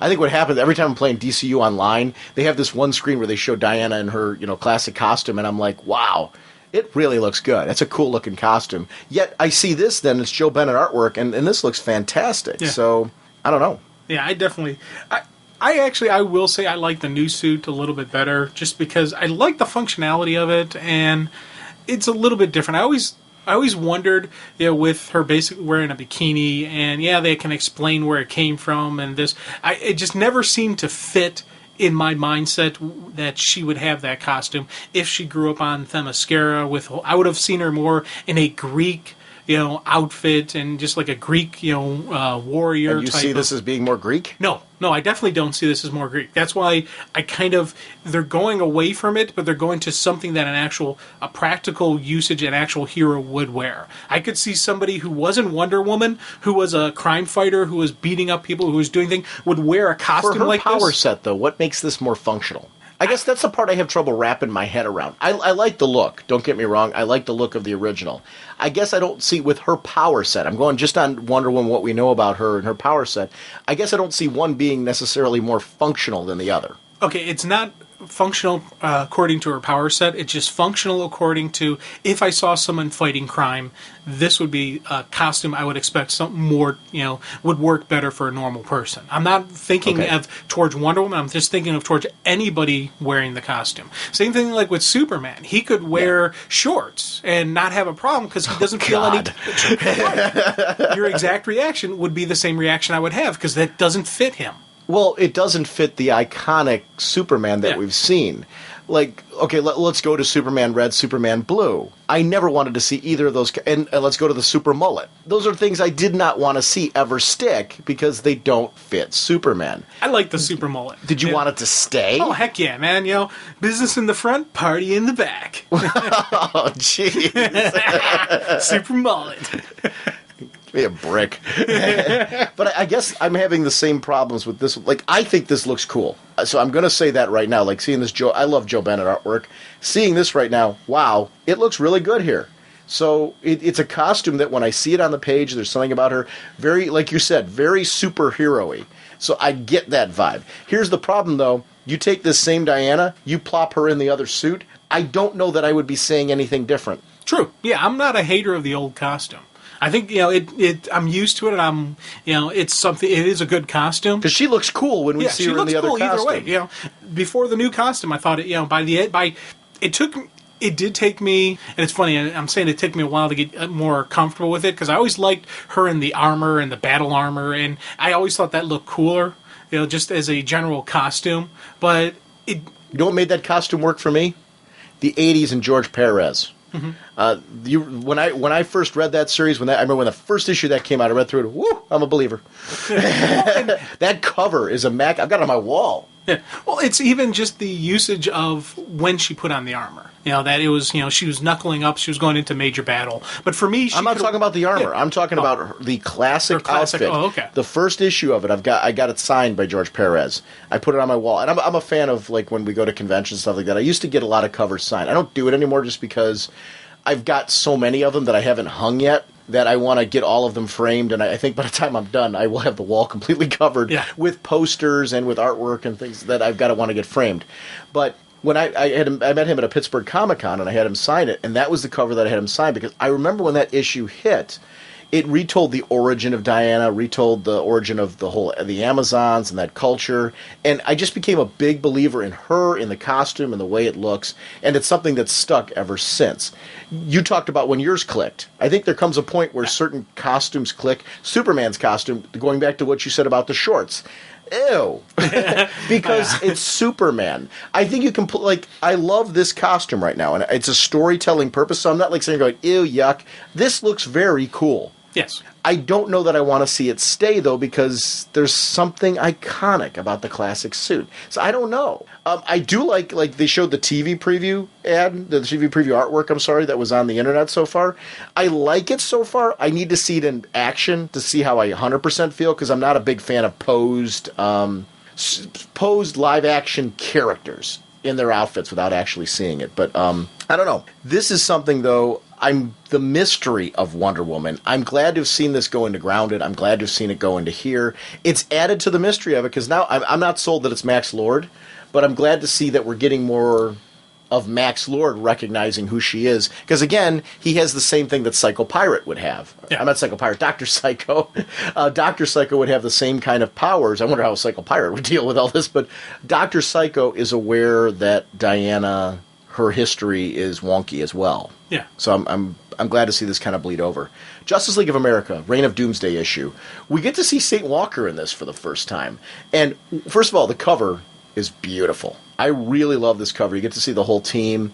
I like this idea that they're having this Eclipso event go on where they're combating Eclipso. But while this is going on, Doomsday comes after, and they're not sure why. Why are they going out? Why is he going after Boudica? It's not Boudica that he wants. It's what's inside Boudica, the cyborg Superman. But I love that this is going on while this Eclipso event is, and I love this idea that, the villains aren't going to be polite. It was something that they mentioned in letter columns. They're not just going to wait around. They're going to, they're going to attack, take advantage of this. Yeah. They have their agenda, which is to hit the Emerald City, so they're going after Emerald City. Well, while that's going on, guess what? You get this other problem. And this is part of what makes the Justice League the Justice League. You have this two massive things going on at the same time, and you have to deal with both of the disasters. You can't pull the team away from one to take care of one and leave the other one alone. I thought that, again, was a really cool usage of the Justice League, usage of the team. Now, here's the question. Starman didn't listen to Dick Grayson. He went and acted on his own and came out. Dick Grayson told him to stay put, and he came and acted out. Is that going to be a mistake? I don't know. You don't listen to Batman. That's usually a mistake. Yeah, absolutely. And I actually like that felt, that shows that he's a rookie when it comes to working on a team like this. And, or it's been a long time since he's worked in any kind of partner aspect like this. I really like that. I loved St. Walker and him interacting. It was a good chance to see the two of them together. The highlight of this issue to me was not just Batman, but even more importantly, Supergirl. We're getting more of the idea here that the dark outfit doesn't necessarily mean she's totally dark. She still is protective of Dick Grayson. Dick Grayson still looks at her as a little sister. Interesting relationship there, but I loved seeing that, you know, when he was potentially going to be dead there, that bothered her. It mattered to her. I want to see what's going on with her.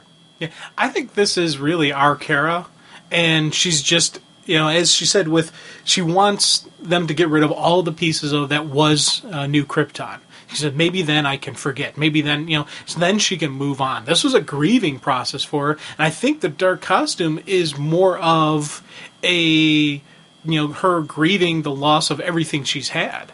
It's kind of, you know, coming to terms, coming to head in her mind. I don't think we're seeing an alternate version of Kara, an evil version of Kara. I think this is still our same Kara, just she's got a different look to her. I loved the space batsuit. Yes. I've always been a fan of, you know, different batsuits for different functional purposes, and that seems to, the whole look seems to fit Dick Grayson, seems to fit, you know, the character who was Nightwing. It looks sleek, it makes sense in space. Why would you have a cape in space? That seems like to me that would only be awkward, and it just looked really, really great. Also, some clarification on what actually happened between the two of them when she turned. Mm-hmm. You know, that little whisper and things like that. I really liked that. I want to talk about Jessie Quick real quick, and what she's going through. Jessie Quick real quick. What she's going through. You know, she made a choice to leave the JSA, which is like a family to her, to come to the JLA. And just her rationalization, what, you know, am I doing the right thing? Where's my role? Where am I going from here? And needing to talk to Alan Scott, because this feeling like, what would have happened if and I guess this has got to be going through her head, what would have happened if I was with the JSA? Would Alan be in this position? What is going on with this team? Should I have been there?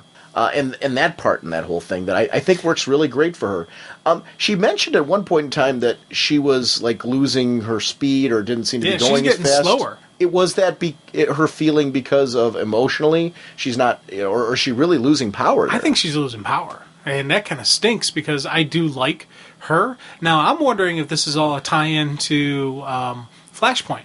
If all the speedsters are slowly going to start losing their power as it gets sucked into one giant vortex. Is this something that we're going to see where she loses her connection to the Speed Force? And, you know, because she even says, you know, no one else can notice it but me because it is such a decrease, but she's losing powers. And I like the fact that she wants to talk to Alan, but she recognizes that would be really a bad thing to do, kind of a selfish thing for her to do, because he needs to focus on himself right now. And that distraction could, lead to something bad happening to him. I thought that was, again, you're talking about just her and her inner dialogue. I thought that was a wonderful thing that ringed out because, again, showing the hero in her that she needs his help, but she knows that, hey, I can't put more weight on this guy's shoulders. You know, he needs me right now. Now, we get to see that Donna Troy is, ready to go toe-to-toe with Doomsday, but she's taken down at that moment, and... Well, no, it wasn't Doomsday she was going to. It was whatever that squid creature was. Right, yeah. And we see that she's attacked from behind by Jade, who's now been taken over by Eclipso. And this has got to be bringing to head right now the darkness that was going on, because when they were talking about her storyline in those the White Lantern previews, Eclipso was a factor in that. Mm-hmm. So is this going to now be the culmination of what was going on with her and Obsidian all along? And we're going to finally see the resolution of what she needed to do for the White Lantern. I think so. I think this is her the ending and the explanation as to what's going to happen and where she's going to go through. Now, the one thing I thought, I got to say just, I don't know if I said this before, but just the fact that, Cyborg Superman was inside Boudica. That was another swerve for me. I didn't see that coming, and I'm kind of kicking myself that because he's on the cover. I should have known he'd be in the issue, and I was just waiting for him to make his appearance, and it didn't even dawn on me that with everything that had happened in Green Lantern Corps and all that with her dealings with him, that he would have downloaded himself into her and, existing in there. Maybe, and part of me is wondering if this is going to tie into... her not becoming an Alpha Lantern anymore. Maybe this is going to be a way for her to be herself again. Why would that lead to that? Because she's been altered so much. I don't know that can she go back to being... I don't know. I was just thinking if Cyborg Superman was inside her, took the different component parts out that makes her the Alpha Lantern to, create himself, because he's physically taking pieces of her to make himself. Is he? It looked like it to me. Yeah. I don't know. Or if it's just part of himself that he was reconstituting. I don't know. I don't know. Because that just makes me curious as to, what if, we get out of this, we get another Green Lantern connection, or... How would she be... I guess here's the thing. How would she have a normal body out of that, though? I'm still working out the details. But Because it would seem to me that if he took any components, they would just be replaced. Not that she would all of a sudden, have a human body again, because that's gone. True. So I guess that would be... I don't know. Yeah, I don't know. I'm throwing out, I think we've seen her get her humanity back by her consciousness being back. Yeah. So I think we've already seen that in the way that she reacts to the lanterns and things like that now that I think she's connected with her humanity, as I think we're going to see. I don't know. I might be wrong, though. It's interesting. I don't. I'm loving this JLA. Oh, definitely, really enjoying what we're seeing, and kind of curious as to where it's going to go with Saint Walker on the team. How is he going to stick around for a long time? Just what's going to lead him joining the team? Because this adventure, I think. Yeah. This whatever's going on in this story arc. The Eclipso story arc. It's going to add. It's going to kind of lead to him being part of the team. Same reason why Starman and Congo Bill, got on the team because of their, kind of dealings with everything. It was interesting to see him be effective. Yeah. He was helpful there. Oh, definitely. Which we're not used to seeing him do that outside of the role of being with a Green Lantern there. So I thought that was interesting. We'll see and maybe some further exploration of what the Blue Lanterns are actually capable of. Hey, maybe they can tap into the hope and the energy, the natural energy around people. Yeah. Especially the heroes. Maybe he can, do some. Maybe he doesn't just affect the Green Lantern. Maybe he can affect a hero. Cool. You won't get away from me this time, Buster. Joining us right now is friend of the show, Mandy Corndog Stegall. Okay. Mandy, welcome to Raging Bullets. Hi. Actually, a very inside joke. But Mandy, you write Life in the Gutter for Raging Bullets. And if you haven't been checking out the website, Life in the Gutter is a wonderful column that Mandy produces regularly. So be sure to check out Life in the Gutter, and welcome back to the show. Thanks. Mandy, you were at the Drawing with DC panel. Yes, I was. What was some of the highlight? What kind of panel was that? What were some of the highlights? Well, they had an Elmo projection device. They had Mark Chiarello's the art director, Ivan Rice, Tyler Kirkham, and Doug Mahnke all there. And they basically took turns talking about their process as far as when they're laying out pages and how they differ from each other, talking about where they do their drawing, where they do their work, and all kinds of different things in relation to their art, their influences are, and just basically all over the spectrum as far as how they perfect their craft, really. So it was a very interactive panel. Yes, very much so. That's cool. What were some of the things they drew? Well, the very first thing they said, Ivan Rice went up first, and before anybody they could even get started, Mark Chiarello said no Green Lantern, which is funny because Rice drew Kilowog. But I think the real intention was that they didn't want everybody to get up there and draw Hal or draw Kyle or, the main Green Lanterns that we're most familiar with. So Ivan got up there, drew Kilowog, basically had a piece of 8.5 by 11 paper, had pencils. You could see, they put it and it was projecting up on the screen.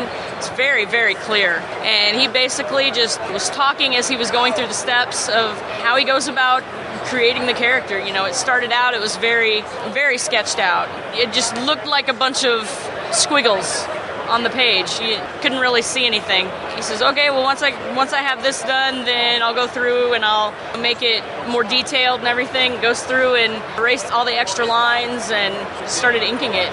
It was amazing how it just came into being, from nowhere. It amazes me watching artists how they have different ways of laying out their space, which sounds like what he was doing there. And right. It's as not being an artist myself, I always appreciate their sense of very much. Wow, we so. can turn those. You call them squiggles. How they can visualize those as being the finished product right from the start.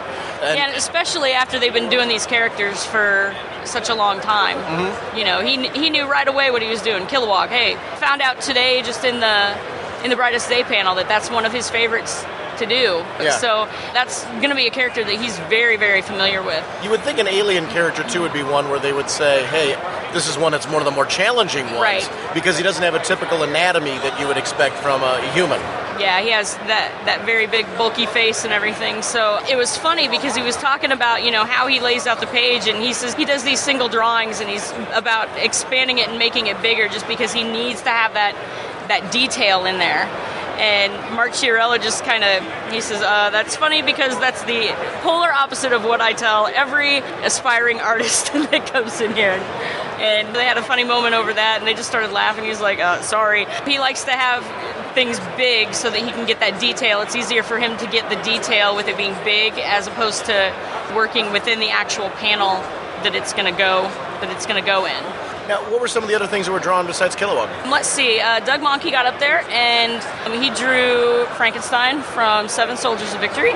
Were these requests, or were they things that the artist made the decision from? Like, where they were requests, really. I'm sure with Ivan, somebody must have requested, because out of nowhere he's get all these suggestions, and out of nowhere he says, okay, I'll do Kilowog. I didn't even hear anybody say Kilowog. When Doug got up there, somebody had actually requested Frankenstein, and he's like, oh, that's a good one, So he got up there, and he started going through, drawing Frankenstein and everything. And then Tyler Kirkham did Hanu. Oh, cool. So, all of them are cool. Yeah. Like Doug Monkey's art style fits Frankenstein. So. Right, yeah. I mean, it was really nice. And while Doug was up there, they started talking about your workspace. Where do you work, and do you have a studio, or do you work from home? And he's been sharing a studio with Pat Gleason for about the last 4 years. Said, he did work from home for a long time, but he needed somebody to talk to every once in a while. Especially, they've been working on the same books for a while too. Having somebody to shoot ideas off of and to not make it so lonely. But he talked about how they have specific rules that they have put in place. No internet and no games. Can't have like an Xbox sitting in there or anything because, they're distractions. And you have to crank out a 20-page book in so much time. You've got to be focused on that. And that's, when you're at the studio, that's what you need to be focused on. Ivan said that he's got a really nice view. You can see all kinds of birdies, and yeah, he was really fun. And Tyler Kirkham was saying that he works from home. He said he would like to have a studio, but at this point in time, he is still working from home. I know from when we had Freddie Williams II on the show, we had one time where we had an opportunity to see, he had a webcam up while we were chatting with him on Skype, and he had a chance to show us his studio at home. And a lot of artists will craft a studio in their basements. The important thing, it seems, for all of them is workspace, making sure they have that dedicated workspace. Because it is one of those jobs where they're cranking out a book every month, and trying to stay on a rigid schedule, they almost have to have an ability to work constantly. One thing that Tyler Kirkham said that he doesn't, Facebook is the big thing that he just does not allow himself to get to. He says, you can spend hours checking status updates and you get into playing games and everything, and he says you just can waste so much time. So having that dedicated space where you don't have the distractions is really important to all of them. Anything else from the panel that was interesting? Let me see here. They talked about their influences. Ivan said that George Perez, when it came to superhero books, was his big influence. Doug Monkey said Bill Kane and Barry Windsor Smith were big influences for his. And they never even got around to Tyler Kirkham and saying what his were. So I think they got off onto a tangent and never really got around to saying what his were. But Barry Windsor Smith's work is gorgeous too. His Conan work was amazing. Yeah. He said a lot of stuff from the 70s was his big thing. They asked him if they listened to music or anything like that, and that's where Ivan Rice was saying that he's got a nice view, but if he does listen to music, he's listening to like instrumentals or movie soundtracks, things like that. Probably because if you take the words out of it, your concentration. Because a lot of our listeners on the show have mentioned that they listen to soundtracks when they're reading. And I would imagine, depending on how much focus you need, depending on what you're doing, you would probably, again, goes back to that distractibility. Right. Tyler Kirkham said he's listening to the Tron soundtrack right now. Of the film? Yeah. And also he listens to a lot of sports radio. Doug Monkey says mostly he's silence. But if things get tough, he'll put on like an instrumental song or something, or an inspirational song, and he says, like if he's really struggling with something, he'll put on, ooh, child, things are going to get easier, something like that. Somebody asked a question, they said, what do you do if you've got a page with a lot of characters on it? Where the Green Lantern Corps, you can have like anywhere from just one Green Lantern in the panel to 20 or 30, and Ivan Rice says what he'll do is he'll try to find the principal character first, and he can build from that. Or he'll do like a composite, like he'll do an outline of what all of them together is going to look like, and then he'll build individuals in from there. Cool. So he'll do an outline of what everything's going to be, and then insert all the characters in from there. But he says mostly he just relies on instinct. Yeah, it was really interesting though, being able to see them drawing and they're talking about their process as they're going through and just all the different approaches. I mean, I probably could have sat and listened to 2 or 3 more artists. That's a neat idea for a panel because yeah, it is. It's very. Being someone who enjoys their work, it's great to see. And did you feel like you were getting a different take from each artist as they were going up and doing theirs? Yeah, because Tyler Kirkham especially, he came from Top Cow, which I didn't know. So he said, just the style of what you do at Top Cow is very different from what you're going to do at DC. He said that, and this is something else, he said that when he's doing superhero stuff, he tends to be more sleek and more defined. But if he's doing something non-superhero, then he'll take a lot more chances with his art. But if it's superhero stuff, he'll very defined with what he's doing. I love seeing that artists are able to change up their own personal style based on the tone of what they're looking for. And they keep trying to then master that particular style or that particular tone that they're doing. Yet there's still something distinctive about them when you look at that particular piece of artwork. I think that pretty much covers everything from that panel. The other panel we attended was the Brightest Day panel. Yeah. And it's funny, I think one of the commonalities of every panel I've been at has been that they can't reveal a lot of the information. Right. There were some teasers in that one that I thought that were interesting. They were very, very subtle. A lot of the talk was obviously about the White Lantern. Yes, the White Lantern. Who is going to be the White Lantern. Charlie Sheen is the White Lantern. It was brought up in there, Dead Man was one of the choices. And they were asking who people thought, and somebody from the audience yelled out Charlie Sheen. Yeah. And as the ideas were getting crazier and crazier, the guy said, I think you guys were closer with Charlie Sheen. Right, yeah. But one thing they did mention, and did I hear this right? We've seen the White Lantern in Brightest Day. And that was something that I kind of picked up on, is that when the question was initially asked, they were kind of looking at each other like they weren't sure. And initially they said no. But then they all looked at each other and they're like, wait a second. Yes, you have seen him or her. In Brightest Day. Yeah. So it could have been 6 months ago in one panel. Yeah, it sounds like it'd be subtle if you could see it. I don't think it's going to be any obvious choices. And they said the choice is going to shock us. Yeah, they also said issue 23 is going to be a big one, which, 22 just came out, so... One of the guys that was at all the panels got to go up and was reading through like a preview copy. Yeah, Joe Prado read out some of the dialogue, and it sounded great. Well, he said things like that. I know what it is like to die. Things grow darker. And I don't have all of it, but he said, I remember only having one last thought. Why me? So the question is, who is the one saying that? Right. Is it somebody who's just recently died? So I don't know. Yeah, I mean, and I think a lot of people have probably, dead man, because he's been the one running around with the White Lantern ring the whole time. So he would be a logical choice. He's been running around for the whole time with the White Lantern ring. Sure, okay, yeah, maybe that's... But yeah, they've pretty much come out and said that he's not. I certainly hope he sticks around. I'm remembering from Batman The Return of Bruce Wayne, I thought Bruce said something like that in one of his past lives. I don't think that's going to be Bruce by any stretch, though, and the reason why I'm saying that is they had to think about whether or not the person was in Brightest Day.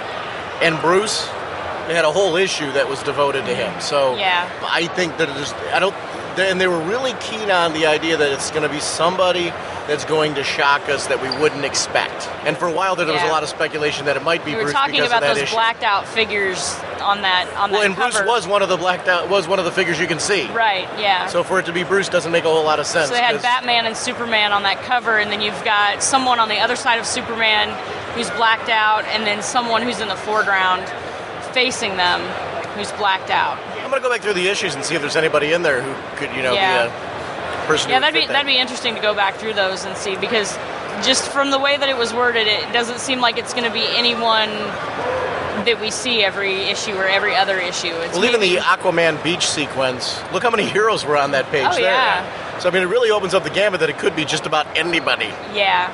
So I wonder if that was the scene that they were thinking about when they were talking. probably. Yeah. If it's a hero, Yeah. that's the other thing too. Is it a hero? Oh, that would be crazy. Yes, you saw it in the beach scene. But and there were so many of them there that. But I'm saying, what if it's not a hero even? What if it's a villain? Because they did make mention of the fact that it doesn't seem like Superman and Batman and whoever this other person is like the idea. So True. that who is that Very person? true. So I don't know. I like how they call Black Manta the Boba Fett of the sea. Oh yeah, that was great. They're talking about how cool he is as a villain. Aqualad was talked about a lot, and I never realized, I don't know why I didn't realize this, that the reason why he was created for Brightest Day was because they had already had the character designs for him in Young Justice. Yeah, they made it sound like it's like, okay, he's going to be in Young Justice, and we really like him, so let's put him in Brightest Day, almost like it was an afterthought. Yeah, but then they used the character designs and kind of fleshed him out. And again, when it's funny, from panel to panel, it's interesting to see that people aren't sure if they like the dreads or the short hair. Yeah, they did ask, and it was interesting that they asked that question with a couple of artists on the panel. You know, hey, should we get rid of the dreads, or should we leave them the way they are? And I think there was some talk of making the dreads into part of his powers, like he could develop something from his hair, which Hawk would be and interesting. Boomerang occurs in Brightest Day. Right. Which was Yes. one of the questions that was asked. And the resolution, most of the resolution for the Star City Forest is going to also happen in Brightest Day. Any ramifications to Ollie will happen in Green Arrow, because people were asking, are we going to see some of these things in Brightest Day? All of the events that have happened with the characters who were not in Brightest Day, the resolutions there will make an appearance in Brightest Day. Yeah.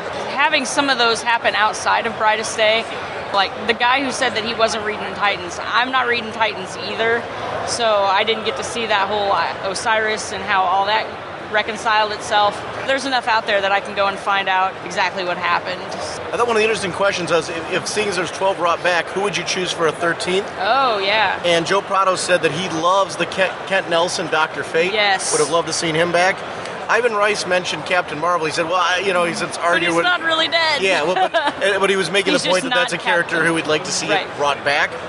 And then Eddie Berganza mentioned Kat Matui was actually someone that they had considered bringing back for that because of the way it would play off with Jon Stewart and things like that. And they ultimately, because of everything they were doing with Jade and other characters like that, they decided not to go that route. But it was interesting to hear them talk about that. Somebody asked about more of the White Lantern powers, and they said if you look back in Brightest Day, you've really seen a lot of the powers displayed, teleportation, different things that this Agent of Life has been able to do. So they said I don't think you're going to see new ones necessarily as much as just further clarification. Right. Another thing is it does seem like Deathstorm's going to stick around. Mm-hmm. Somebody asked, is he going to stick around? And Eddie Berganza said, if you've got an action figure, chances are you're going to be around for a while. So an action figure means you've made it. Red Lantern Guy Gardner keeps being brought up at panel to panel, and they're very non-committal about it. They reference the cover where we see Guy Gardner holding the red outfit and holding the green on the other side, and they said, we're definitely going to be doing some playing out. They're doing a really great job of teasing what's coming up with the 4 from Earth without revealing anything yet. Yeah. So I think all bets are off. They also talked about the White Lantern being a jerk. Yeah. And I thought that was interesting. Some of that discussion is, because that came from the crowd. Who was asking that was and one of the saying questions. Yes. Because it was the same guy who brought up about, like, why Dead Man? And then he said, and another thing is the White Lantern is really pretty much a jerk. They started having a big debate, is he a jerk, or is he just doesn't know how to deal with humans, or he just doesn't have that life experience. So they're doing a lot of justifying and rationalizing what the White Lantern has been doing and the way he's been treating all these characters as they're completing their missions. One of the interesting things that I thought that they mentioned, and I don't know why somebody would want this, they wanted everything to be revealed about all of the core in a year. And they came back with saying, well, it's kind of silly to expect that. And they were very tactful about it. But they said, if you think about it, we're still learning things about the Green Lantern from what's going on right now with this War of the Green Lanterns. As they go into the bowels of Oa, the Lanterns are going to learn all kinds of new secrets from the Guardians that they're not going to be happy about. It wasn't just the Manhunters that they were responsible for. And they're going to find out all kinds of things that they didn't know about the Guardians that are going to be revealed. So I'm excited for that. I'm excited to learn more about them. And how are the Lanterns going to feel about the Guardians because of this? Yeah, and they really, I have to back up what Eddie Berganza said, is like, because some of these people are coming in and they're wanting to know everything. Yeah. Like, I want a panel by panel description of Brightest Day number 23. If they give that to us, then why read it? Well, I'd be sad if the universe was that shallow, the creative universe was that shallow, that there weren't more stories to tell that would reveal more secrets and things. Yeah. We want years and years of revealing of that. The Indigo Tribe is something they said they're going to start exploring more. Yeah. We're going to see some of those Somebody stories. actually mentioned that they want to see Indigo Tribe Adam, and he was cool. Yeah. We won't go too much into it, but somebody was asking, are we going to see any more Corps? And Ivan Rice was joking around talking about the Brown Lantern. Oh, yes, the Brown Lantern. Yeah, and then somebody, the green... saying there's all kinds of issues with the power battery in the ring. Yeah. Any relation to the Rust Lantern Corps? No. You can read into the Brown Lantern all you want to. Yeah. Joe Prado was trying to clean it up and say it was the Chocolate Lantern, but that wasn't what they meant. No. Yeah. Not at all. So overall, though, it's one of the consistencies, I think, through the entire weekend was various panels were really geared up to get you excited for Flashpoint, really to clarify to everybody that no matter what line you're reading, what characters you're following, the changes to the universe that are coming out of Flashpoint are going to be lasting and sweeping. It's not just a Flash event, it's a DC Universe event, and nothing is going to be the same when this event's done. So it really just reiterated more, if you, budget-wise, need to be reading anything, make sure you're reading at least the Flashpoint miniseries, because every book is going to be affected by this in some way. Yeah, I've been kind of looking at some of the miniseries that are coming from there. Obviously getting the main one, but kind of picking and choosing as to what interests me most about the different miniseries that are coming out. Are there ones that you're eyeing right now that you're like, if they're at the top of my list as far as ones that I want to consider? Lois Lane and the Resistance. Yeah, that does look really cool, doesn't it? Yeah, see how she reacts. Wonder Woman and the Furies looks awesome. I think that whoever is responsible for that redesign on Wonder Woman, magnificent job. Emperor Aquaman looks pretty good. Getting a new appreciation for Aquaman. I'm sure there's others. Yeah. Does the Abin Sur one interest you at all? Honestly, I'm kind of on Green Lantern Overload right now. Oh, because of the... So, yeah. What's making you on Green Lantern Overload? Well, it's everywhere. And with the film and everything, and then the number of books? So to a certain extent, I'm still reading Green Lantern Corps. I'm still reading those two. And, I'll go see the movie and everything, but is it something that I get super, super excited about at this point? No. Are you excited then that Flashpoint is not a Green Lantern event? Yes. Okay. I'm not reading Emerald Warriors or, so I'm missing out on War of the Green Lanterns a little bit, but like I said earlier, I'll figure it out. Okay. So, loving that Superman's coming back to Action Comics. Yeah, all excited about that. Have you been enjoying the Lex Luthor story? Yes, I have been enjoying it very much, and I wasn't sure that I would. I'll be the first one to say that when I heard that Lex Luthor was going to take over Action Comics for like a year. Really? Can that last a year without it getting too boring? Yes, it can last a year. You can actually kind of wish that it lasted longer. And Paul Cornell's done an amazing job with that. Did you get a chance to read his Knight and Squire? I read the first couple issues. And I wasn't following it, a whole budgetary issues as well. So, I'm liking him at DC a great deal. And that, yes. It was, Knight and Squire was one of those that it built nicely.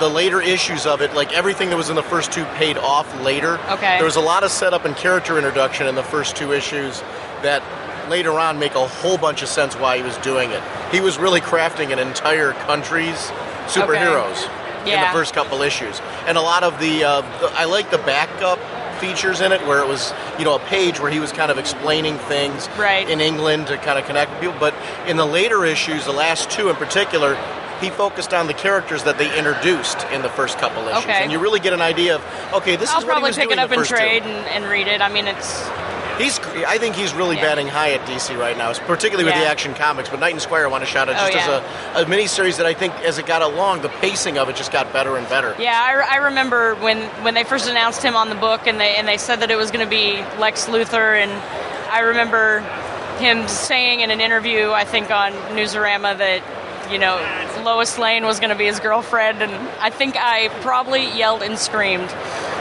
no, and I'm not sure where I was, but You wrote something about that Life in the Gutter, too. Yes, I did. Yeah. I was just like, no, you can't do that. It's just not right. and then, that very first issue, you realize that it's a robot. I love how he did that. And I thought that was really a cool way to handle it, because he swerved everybody. And that says a lot about Lex. That says so much about just, oh man, he's messed up. But also how he respects Lois. Yes. Oh yeah, it says a lot about how he respects her, but it's also kind of creepy. Yeah, oh yeah. But I mean, he wanted her as a confidant, but a confidant that he had control of. Right. Which was, you're right, that adds the creep factor to it. Yeah. But we all knew that. Yeah. Oh yeah. But it's one of those things I didn't see coming, but once it happened, I'm like, oh, this is so Lex. Oh yeah. Once I got past the, oh my god, you can't do that, and then realizing that it was a robot, and better yet, a Brainiac robot. and how funny to show how well Smallville writes Lex. Remember the stuff that he was doing with Lana when they were married? Yeah. It's very much that Lex would grow up to do these kinds of things. So it's funny how well that television show and Michael Rosenbaum captured what I think are some of the essential qualities of Lex Luthor. Yeah. Oh, definitely. Cool. Well, Mandy, is there anything else about the convention you wanted to shout out real quick? Having a great time. Got to go back home. How does this C2E2 compare to your experience last year? Because last year was the first one. This is now the second one. Do you feel that they've improved the convention over last year? It seems like things flow a little better as far as, just my general feeling last year was it was kind of cramped together. It feels like everything's just spread out so that you don't have the big, nasty crowds going on all over the place. So this has been spread out a little more. Seems like the layout is a little better too. And that's going to come with having a show for a few years and you figuring out what works and what doesn't work. So perfect. Okay. Well, Mandy, thank you as always for Life in the Gutter. Thanks for joining us for this. Yes. And thank you. Once again, if you guys are not reading Life in the Gutter, be sure to check it on the website. So yes. There we go. Okay. Thanks. Like a human helicopter, the Flash rotates his body, rising faster, faster. We're here with Merik Tadros. Yes, sir. From River Jordan. And Merik, we were hearing about your book. Can you tell us a little bit about what River Jordan is and what drove you to create River Jordan? River Jordan is an original graphic novel that I wrote. It is a 183-page black and white 6x9 paperback at this point, black and white pen and ink graphic novel. I wrote and directed the art, worked with a storyboard artist named Michael Powell, and then collaborated with an amazing illustrator named Greg Houston, who's actually out of MBM Publishing. He did his first book, which is also a black and white pen and ink book called Vatican Hustle. And then he did a second book called The Elephant Man, which is basically the Elephant Man as a superhero. A really great book. He's an amazing talent. Inspired by true events from my life. I wrote it as an original screenplay at first. My initial goal was to make it into a film, which still is obviously a goal of mine.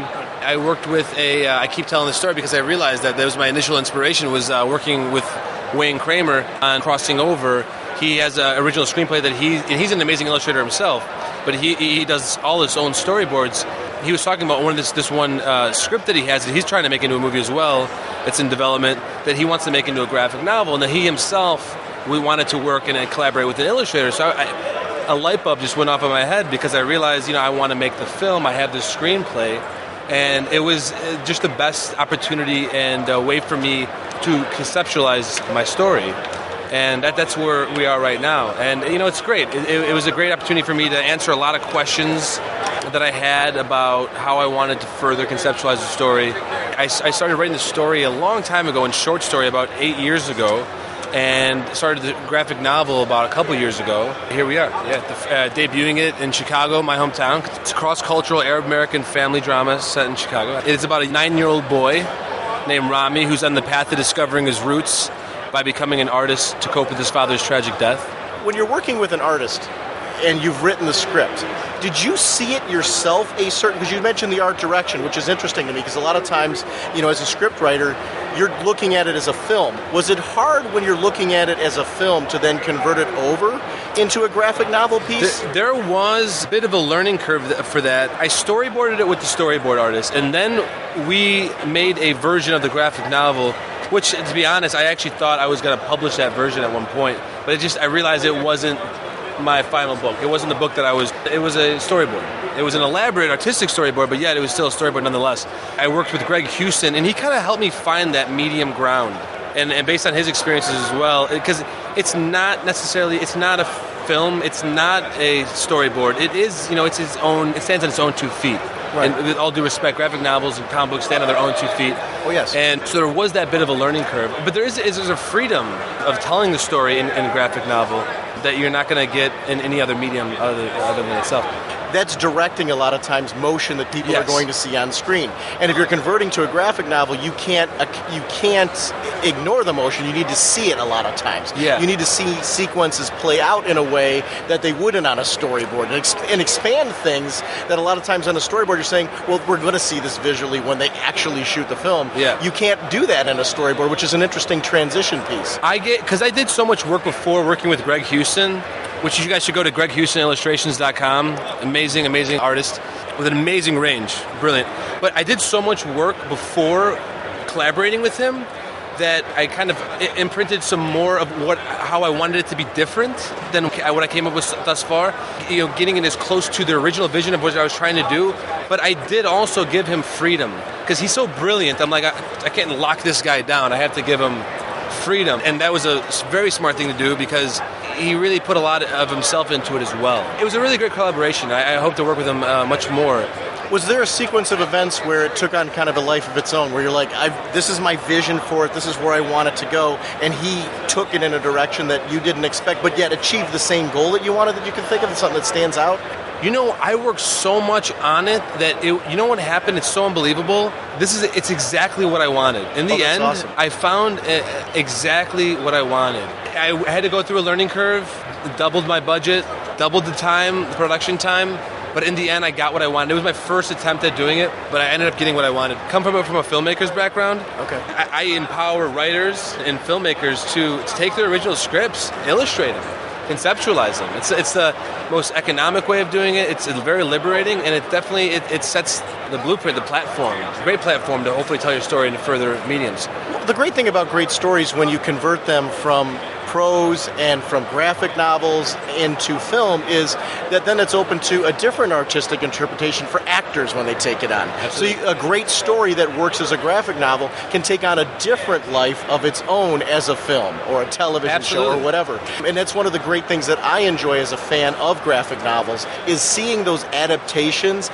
taken to a different place and how well they work and how you might connect with it differently. Because a lot of times I'll connect with the graphic novel in one way, but then when I see it on a film, I'll be like, wow, I'm seeing this now from a different angle, a different perspective because of an emotion that maybe one of the characters conveyed in a certain way because of the actor's connection to the script. Is there a particular moment that you're hoping when this hits the screen that you would like to see brought to life, or what do you want people to get out of it when they see it? The one thing that I loved making about the graphic novel, especially for me to in the projected future to make it into a film, is that I think about that. That question that you just asked me, I'm thinking about that. And I know more now, moments that I really want to focus on, and moments that are truly integral to the story.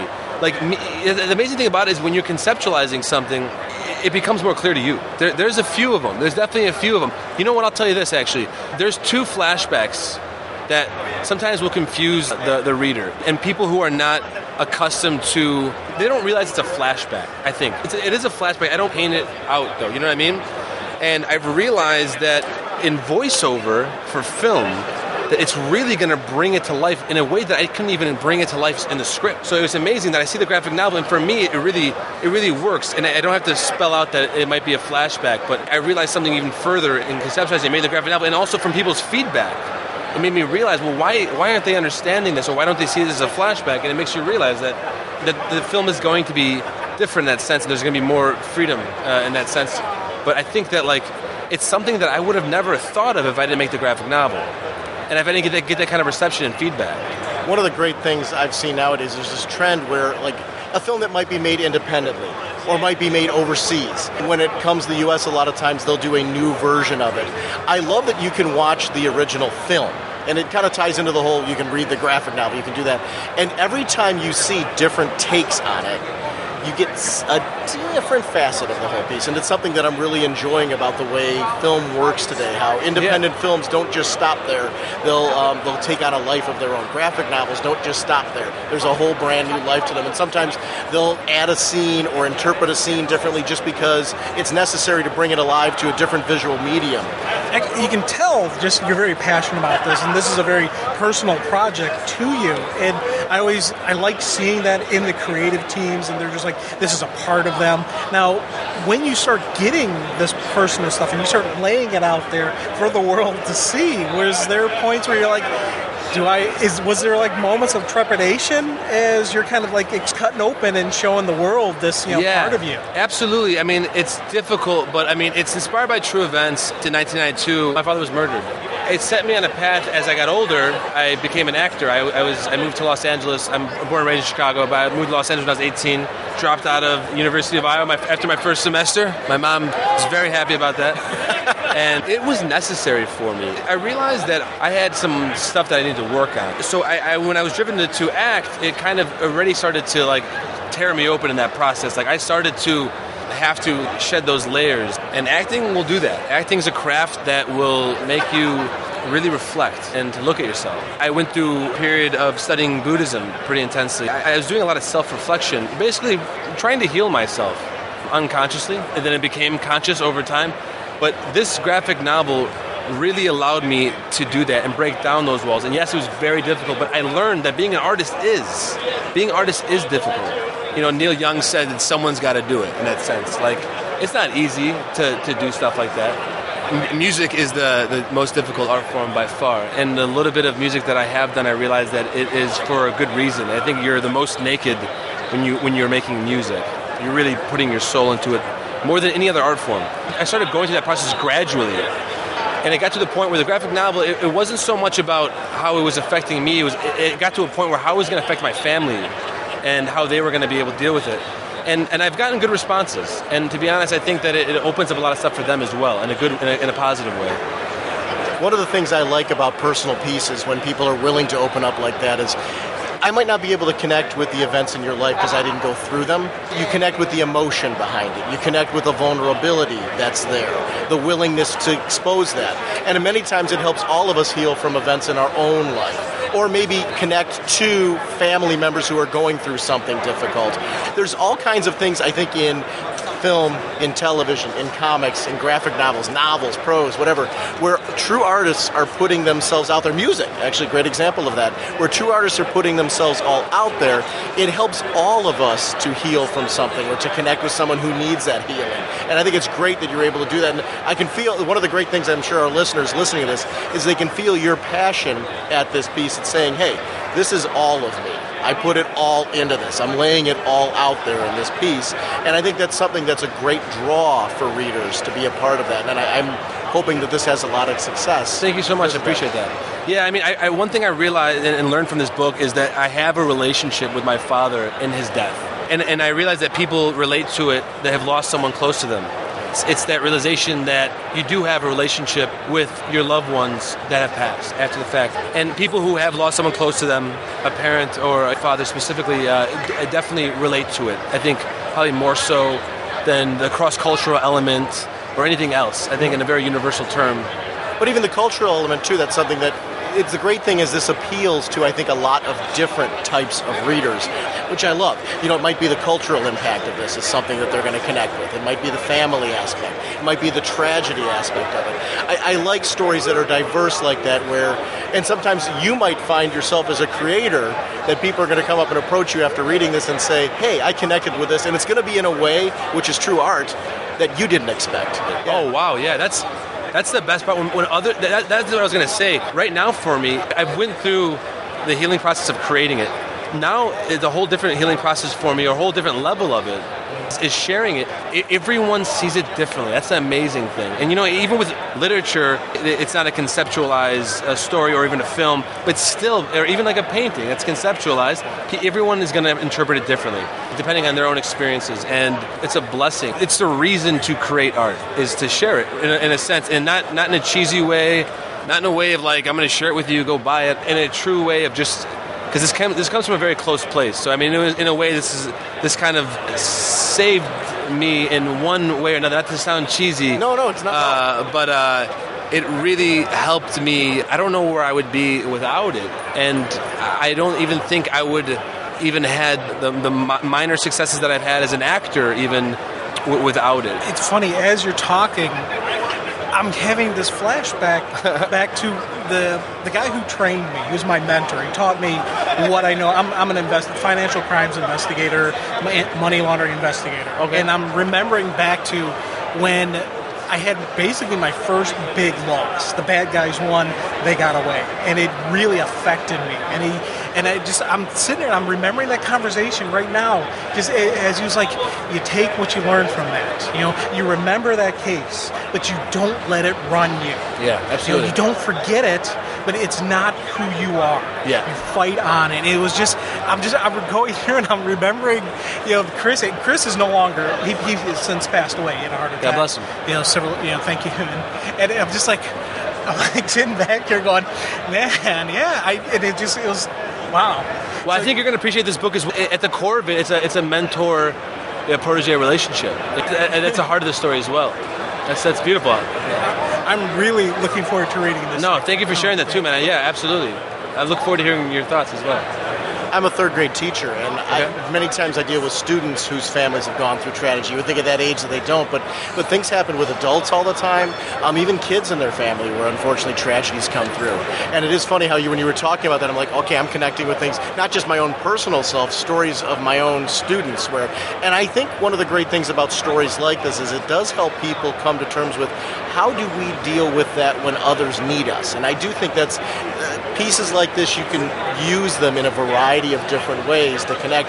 And still, and the core point of reading any story, watching any film, is the enjoyment of connecting with that film along the way in ways that surprise you and experiencing that experience from A to B at the end, and maybe opening your horizons to something that you've never experienced before, which, as you're describing this book, I'm like, wow, I haven't really read anything like this. I guess it was a book that I needed to read, you know what I mean? And I've read it many times, and I'll continue to read it, actually, and I see something different every time I read it. Is there anything else you would like our listeners to know about the book? Right now, we're in the process of translating it in as many languages as possible. It's already been translated in Arabic and Italian. I just commissioned the Japanese translations. We are going to hopefully be in the Comiket in Tokyo, releasing in Japanese, and also hopefully be at the first Middle East Film and Comic-Con in Abu Dhabi this year, in the fall, I believe. With having your comic translated, with having your story translated, how do you make sure that the tone, because a lot of times I know when I've read adaptations of manga, for example, like that, taking the Japanese comics and brought to the U.S., how do you make sure that you don't lose the tone, the themes, the events of the story, and the thoughts of the characters while it's being translated? Because that is sometimes a danger of switching into different languages. How are you guys handling that, or what is that process like for you? Casting the right person for the right role, you know what I mean? It's really about finding the right person. I was lucky enough to find great translator, my Arabic translation by Alfred Medain. He is a Jordanian American. He's a brilliant linguist in that sense, and he understands all the different dialects of Arabic as well. And we kind of had to find, he's an artist as well, so we kind of had to trusted that he would understand the connotations, but also like in Arabic as well, it was tricky because there's so many different dialects. So we did stay true to the Jordanian dialect, but also we made it more of the city dialect, which is a little more broadly understood in the Levantine parts of the Arab world.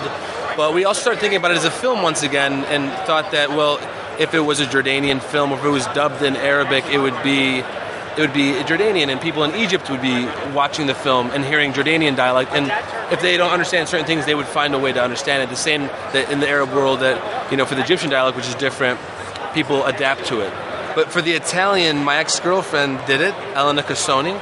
She is Italian-American, raised in Florence, and she was right there for a pretty pivotal part of the creation of this book. So she's read versions of it. She's read versions of the story. She's seen versions of it in the process. So I just trusted that she would know what to do and give it that Italian, that flavor that it was looking for. Japanese, I have a great friend, Terry Chu, who's a fellow filmmaker. I trust that he was able to do it because he's a filmmaker. and he understands the sentiment of keeping it connected, the human aspect of it. It's casting the right role and trusting who you're hiring. I love that you're so involved in the translations, because I think that's essential. Even picking the right people that they're going to get what I'm looking for. Yeah. That is something that's, I think, really important, that you would have an involvement in selecting those people so your message is conveyed. So the story doesn't lose something because it's now in a different language. I'm going to add one thing real fast. I don't want to interrupt. No, you're fine. For the Arabic translation, Alfred, he always liked the story in English. But English is his second language. And when he translated it, he said that it hit him in a deeper level. I was happy to hear that. English version is for us native English speakers. That was our first language. Right. That was really special for me to hear, because I'm realizing that I'll be able to hopefully connect with people no matter what language they speak on the same level that it was initially created in English. That's awesome. If people want to find out more about River Jordan, what are some ways they can find out about it? Well, for starters, www.riverjordan.co. We didn't forget the M. So riverjordan.co. We are, right now it's a standard website. C2E2 is going to help us launch a new website. My friend Pedro Miguel Arce, who's been working with me a lot, is documenting this process, and we're basically going to build a website based on that. So it's going to be much more interactive. And, Facebook, you mentioned? Facebook/RiverJordan1, the number 1. You can just look. You can also just type in River Jordan, a graphic novel, on Facebook, and also you can follow me at Twitter at Merik Tadros. That's perfect. Yeah. Well, it was a pleasure to meet you, and I pleasure really to meet you enjoyed guys. chatting Thank you with so you about much. it. It was a pleasure. Absolutely. Thank you guys. There it is, going into that tunnel. My name is Casey Murdock. And Casey, we were just chatting about a song that you created about Superman. Can you tell us a little bit about this? Yeah, you can find it everywhere online right now, iTunes, Amazon, anywhere you want to look. It's called Villain or Hero. My name is KC. That's kind of like the Sunshine Band, a K and a C. Basically, it's a song about the inner struggle in all of us as artists, musicians, and entertainers, dealing with our own humility and egos and whatnot, plus the inner struggle in all of us as human beings, choosing, are we the villainous type person or the hero that we all really long to be? Your website's theworldofkc.com. Yes. And you were saying that you've got 1,000 followers right now. I got 1,000 followers on my fan page. I started a very special fan page just for this song on Facebook. It's called Smallville Needs the Song, Villain or Hero. I'm a huge Smallville fan. I've been watching it since day one. Love it. And it's in its last season, which really saddens me. Right. But I'm trying to get this song on the finale. And with 1,000 followers, I'm just not getting their attention. Right. So this is great if we can all start a viral campaign, start telling all your friends, even fans that don't listen to our show, but start telling them. Everyone's got Smallville fans out there that are watching the shows. Let them know that, hey, and the great part is they can listen to the song, right, and then rally behind it. And you can hear it for free on my website. You can find it on my Twitter, my Facebook. I mean, I've got it out there easy for people to find, and you can find me easy. It's The World of KC everywhere. You were mentioning that you have a podcast as well. Yeah, Down the Road Show. I just started that a few months back with some friends. We kick a drink and just talk about movies, TV, comic books, all things entertainment, and other stuff. And that's downtheroadshow.podbean.com. And all of these links I'm going to have in our show notes, so that way our listeners can just click on them. You don't have to write anything down. You can also get them right from our website. Absolutely. Are you going to be at San Diego Comic-Con? Not this year. This year. You're debating, huh? Yeah. I go every year. I'll be there this year. So if you do come down, please come and be on my show. I would love to have you on our podcast. That'd be a lot of fun. Absolutely. Were you there last year? No, I have never been to San Diego. Oh my gosh! Okay. That's the trek that I want to make. It's worth going. It's not as low key and as casual as this is, but it's much more intense with the attitude of the geeks. Have you been to New York? I haven't. I've heard that one's a lot of fun. Yeah, New York, same thing you're mentioning here, was a lot more, especially this year. I think they've finally kicked to that next level. My friends that I've talked to that have been to San Diego said that it's almost at that level. Not quite, but it's almost, although everything I'm hearing about how they're setting up for this year in San Diego, it's going to be nuts. It's going to be crazy. It's gotten to the point where they've been talking about moving it to a different city for quite a while now.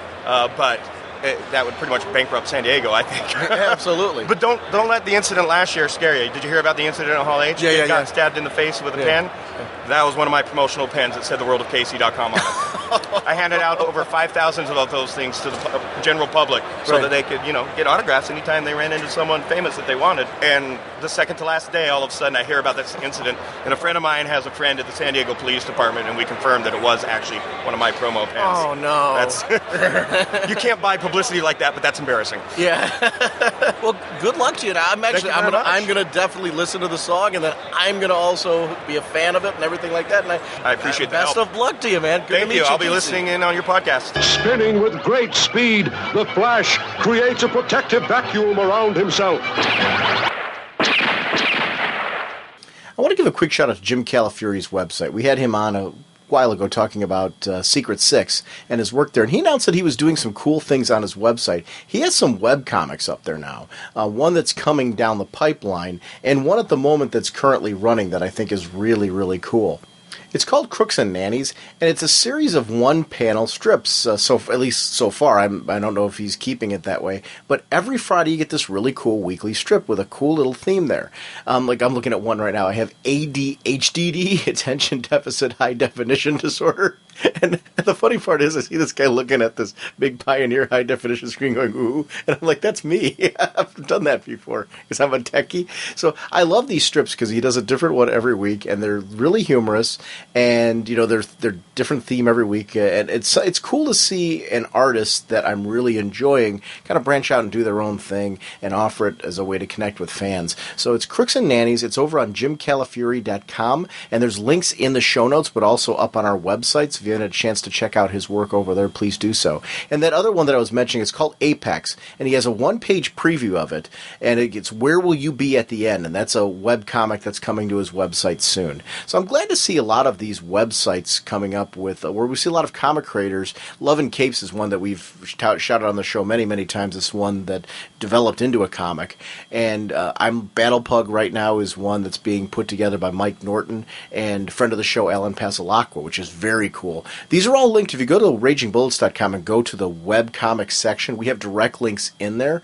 Definitely, bookmark them yourself and make sure to visit these sites regularly because these are cool creators who are doing amazing things. If you know of any webcomics out there that you're enjoying that you'd like me to add to that section, feel free to send me an email at ragingbullets@gmail.com. I love supporting that, and I think it's great to be able to get those resources out there to fans who are looking for new and interesting webcomics. It's a great chance for, I think, creators to kind of expand their creative horizons and try something new and different. So, it's great if we can network together because what do creators want from that then? They want the word to get out so more and more fans are aware that that's out there. So I think that's something we can do together, help the creators out by doing our own little viral campaigns. Please remember that a lot of fans don't listen to our show. They might be fans over Marvel and other companies. Jim Califiore did Exiles over at Marvel. That was amazingly cool. So, it's a great chance for Marvel fans to reconnect with him as well through his website and his work there if they're not reading his DC work at the moment. So, please be sure to shout out any web comics and things like that you find. It's a great way to kind of give something back to the creators. Plus, you get to read some really cool material for free. Jim, on the convention floor, a lot of times people are kind enough to give us comics to take a look at.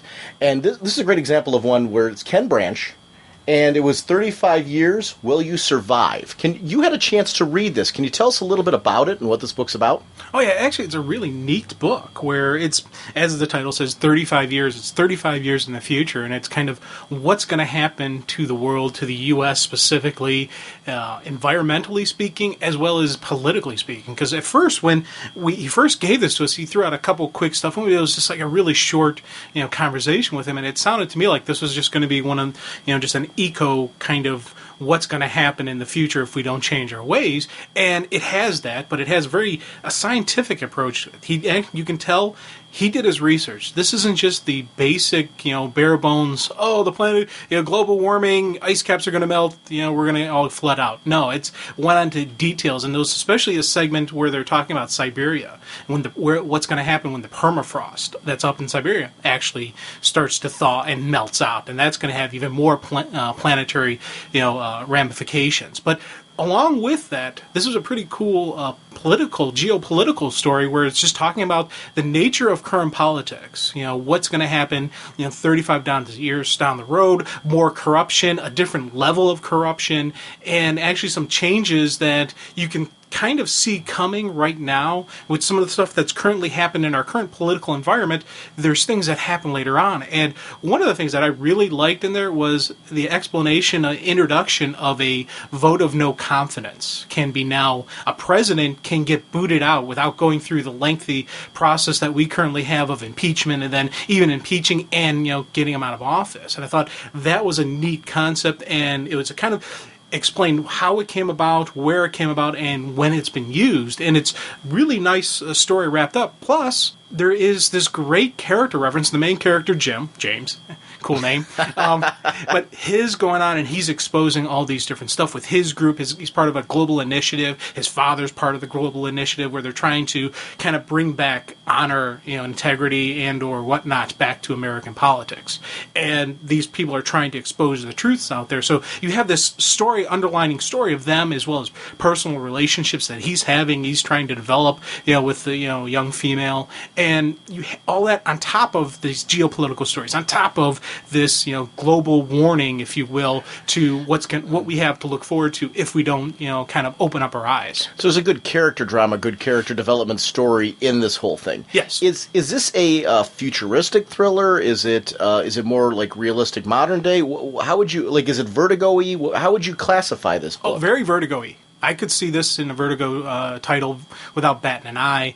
It has, it's in the future, but it's not such a distant future. Like, they do have flying cars, but it's not like they have, everyone has the flying car and everyone has lasers. It's not Star Wars-y future, but it is 35 years in the future. And you think about it, there's going to be other ramifications. We're going to have increase in technology. Look at what, we had 35 years ago to what we have now. Right. Think 35 years in the future, what that's going to kind of, think. So it's very realistically futuristic technology. It's not far-fetched. Right, so you could see yourself having this stuff in 35 years. Definitely see myself having any of these inventions that we're seeing right here.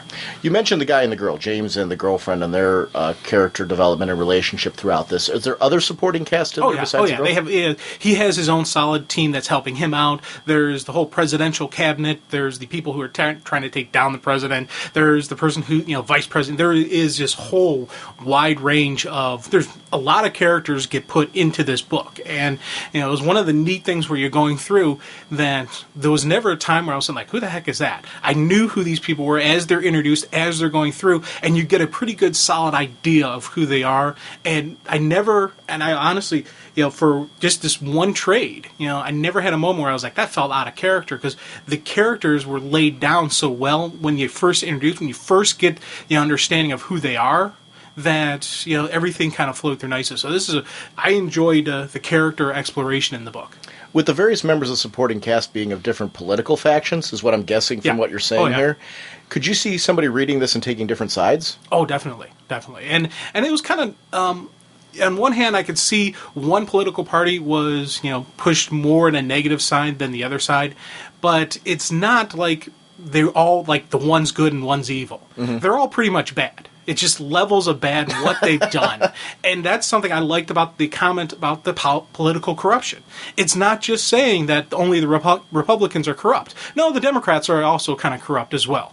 So it's everybody, there's this level of corruption, level of sin that is being, that we're currently seeing magnified. Imagine, some of the more negative, stuff that's happened to our various politicians currently gets escalated and continues on. They go unchecked and they go unquestioned by the American people. That's the kind of stuff you see here, and that's something I really enjoyed about this. Is it still a two-party system? Yes.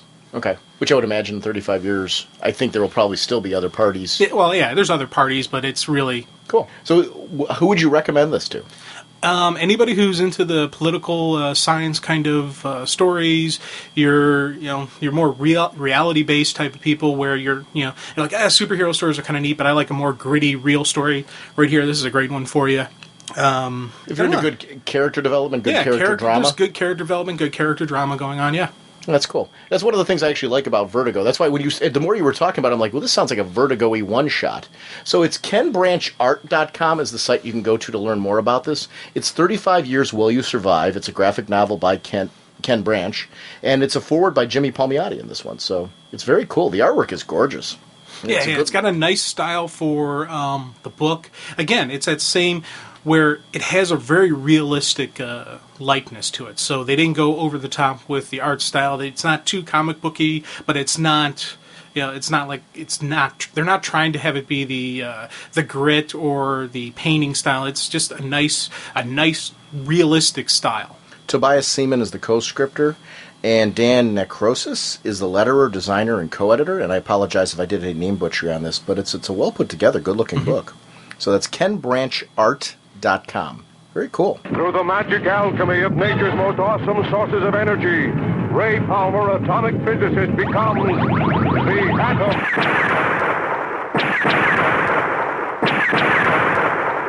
Once again, sponsoring this episode is DCBService.com, where you should be checking out very, very soon for the pre-orders that are going to be coming out in April. Also, Titans Villains for Hire over at InStockTrades.com. This collects issues 24 to 27, and the Villains for Hire special #1. So if you had a chance to follow the Deathstroke villain team version that's going on over in Titans Villains for Hire, some big things going on with Brightest Day in that series, especially with the character of Osiris who's appearing in there. This is written by Eric Wallace. It's $14.99 regularly, 38% off, only $9.29. Thank you, DCBService.com and InStockTrades.com for continuing to support the show. Don't forget to check out the Summit City Comic Con at SummitCityComicCon.com. That's going to be coming in June. And go check out the site. There's an amazing list of guests that they already have set up and lined up for that particular convention. So if you had a chance to check that site out, please do so. It's a cool convention. They had their first convention last year. This is the second one. And as we know with any good convention, every year they just keep improving, and this one looks to be no exception with the amazing guest list that they have there. And that's in Fort Wayne, Indiana, so check that one out. And this is by show sponsors, so if you're in that area, please support them by attending their convention and checking it out. Our next episode, I'm going to try to get one out a little bit sooner, but at the very latest it will be out Sunday. I'm putting together a show with some more of our footage, actually the remainder of anything we recorded at C2E2, plus usual current comic chat. So this will be the last episode where we finish wrapping up different things. We have a great one from Sequart. We had a great discussion that's DC related that they came over to our table to promote some of their product there. And then Jim and I, there's a lot of comic book talk that Jim and I want to do, so we'll see what comics Jim and I are going to record based on the books that come out this week on Wednesday, and of course last week's books. There's a lot to discuss that's going on in DC at the moment. It's a great thing when you're doing a podcast where there's just non-stop topics. The problem is we can't always fit in everything that we'd like to talk about. So hopefully you enjoyed this episode, and we will see you next week. Bye!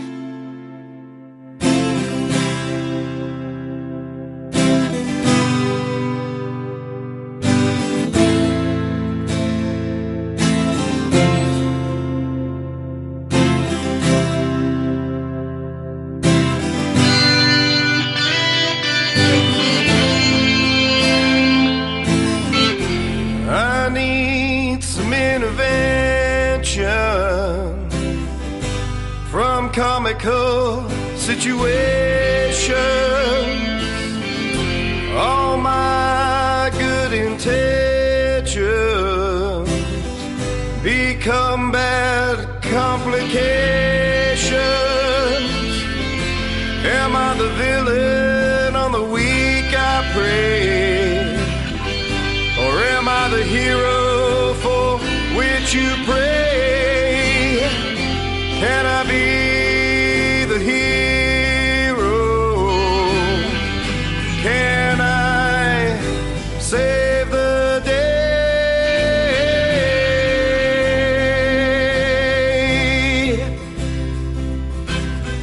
Am I the villain or hero?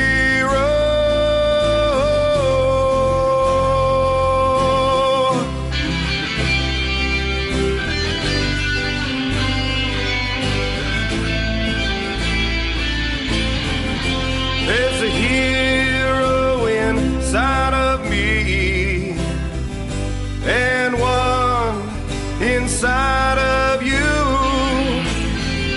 It's inside all of us.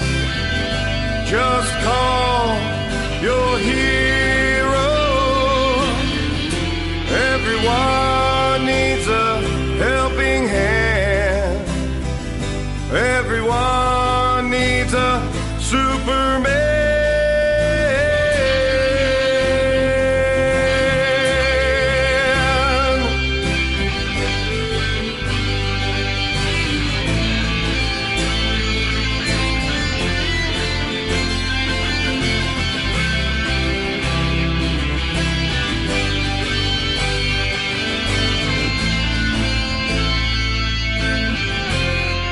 with a dual identity, searching for serenity,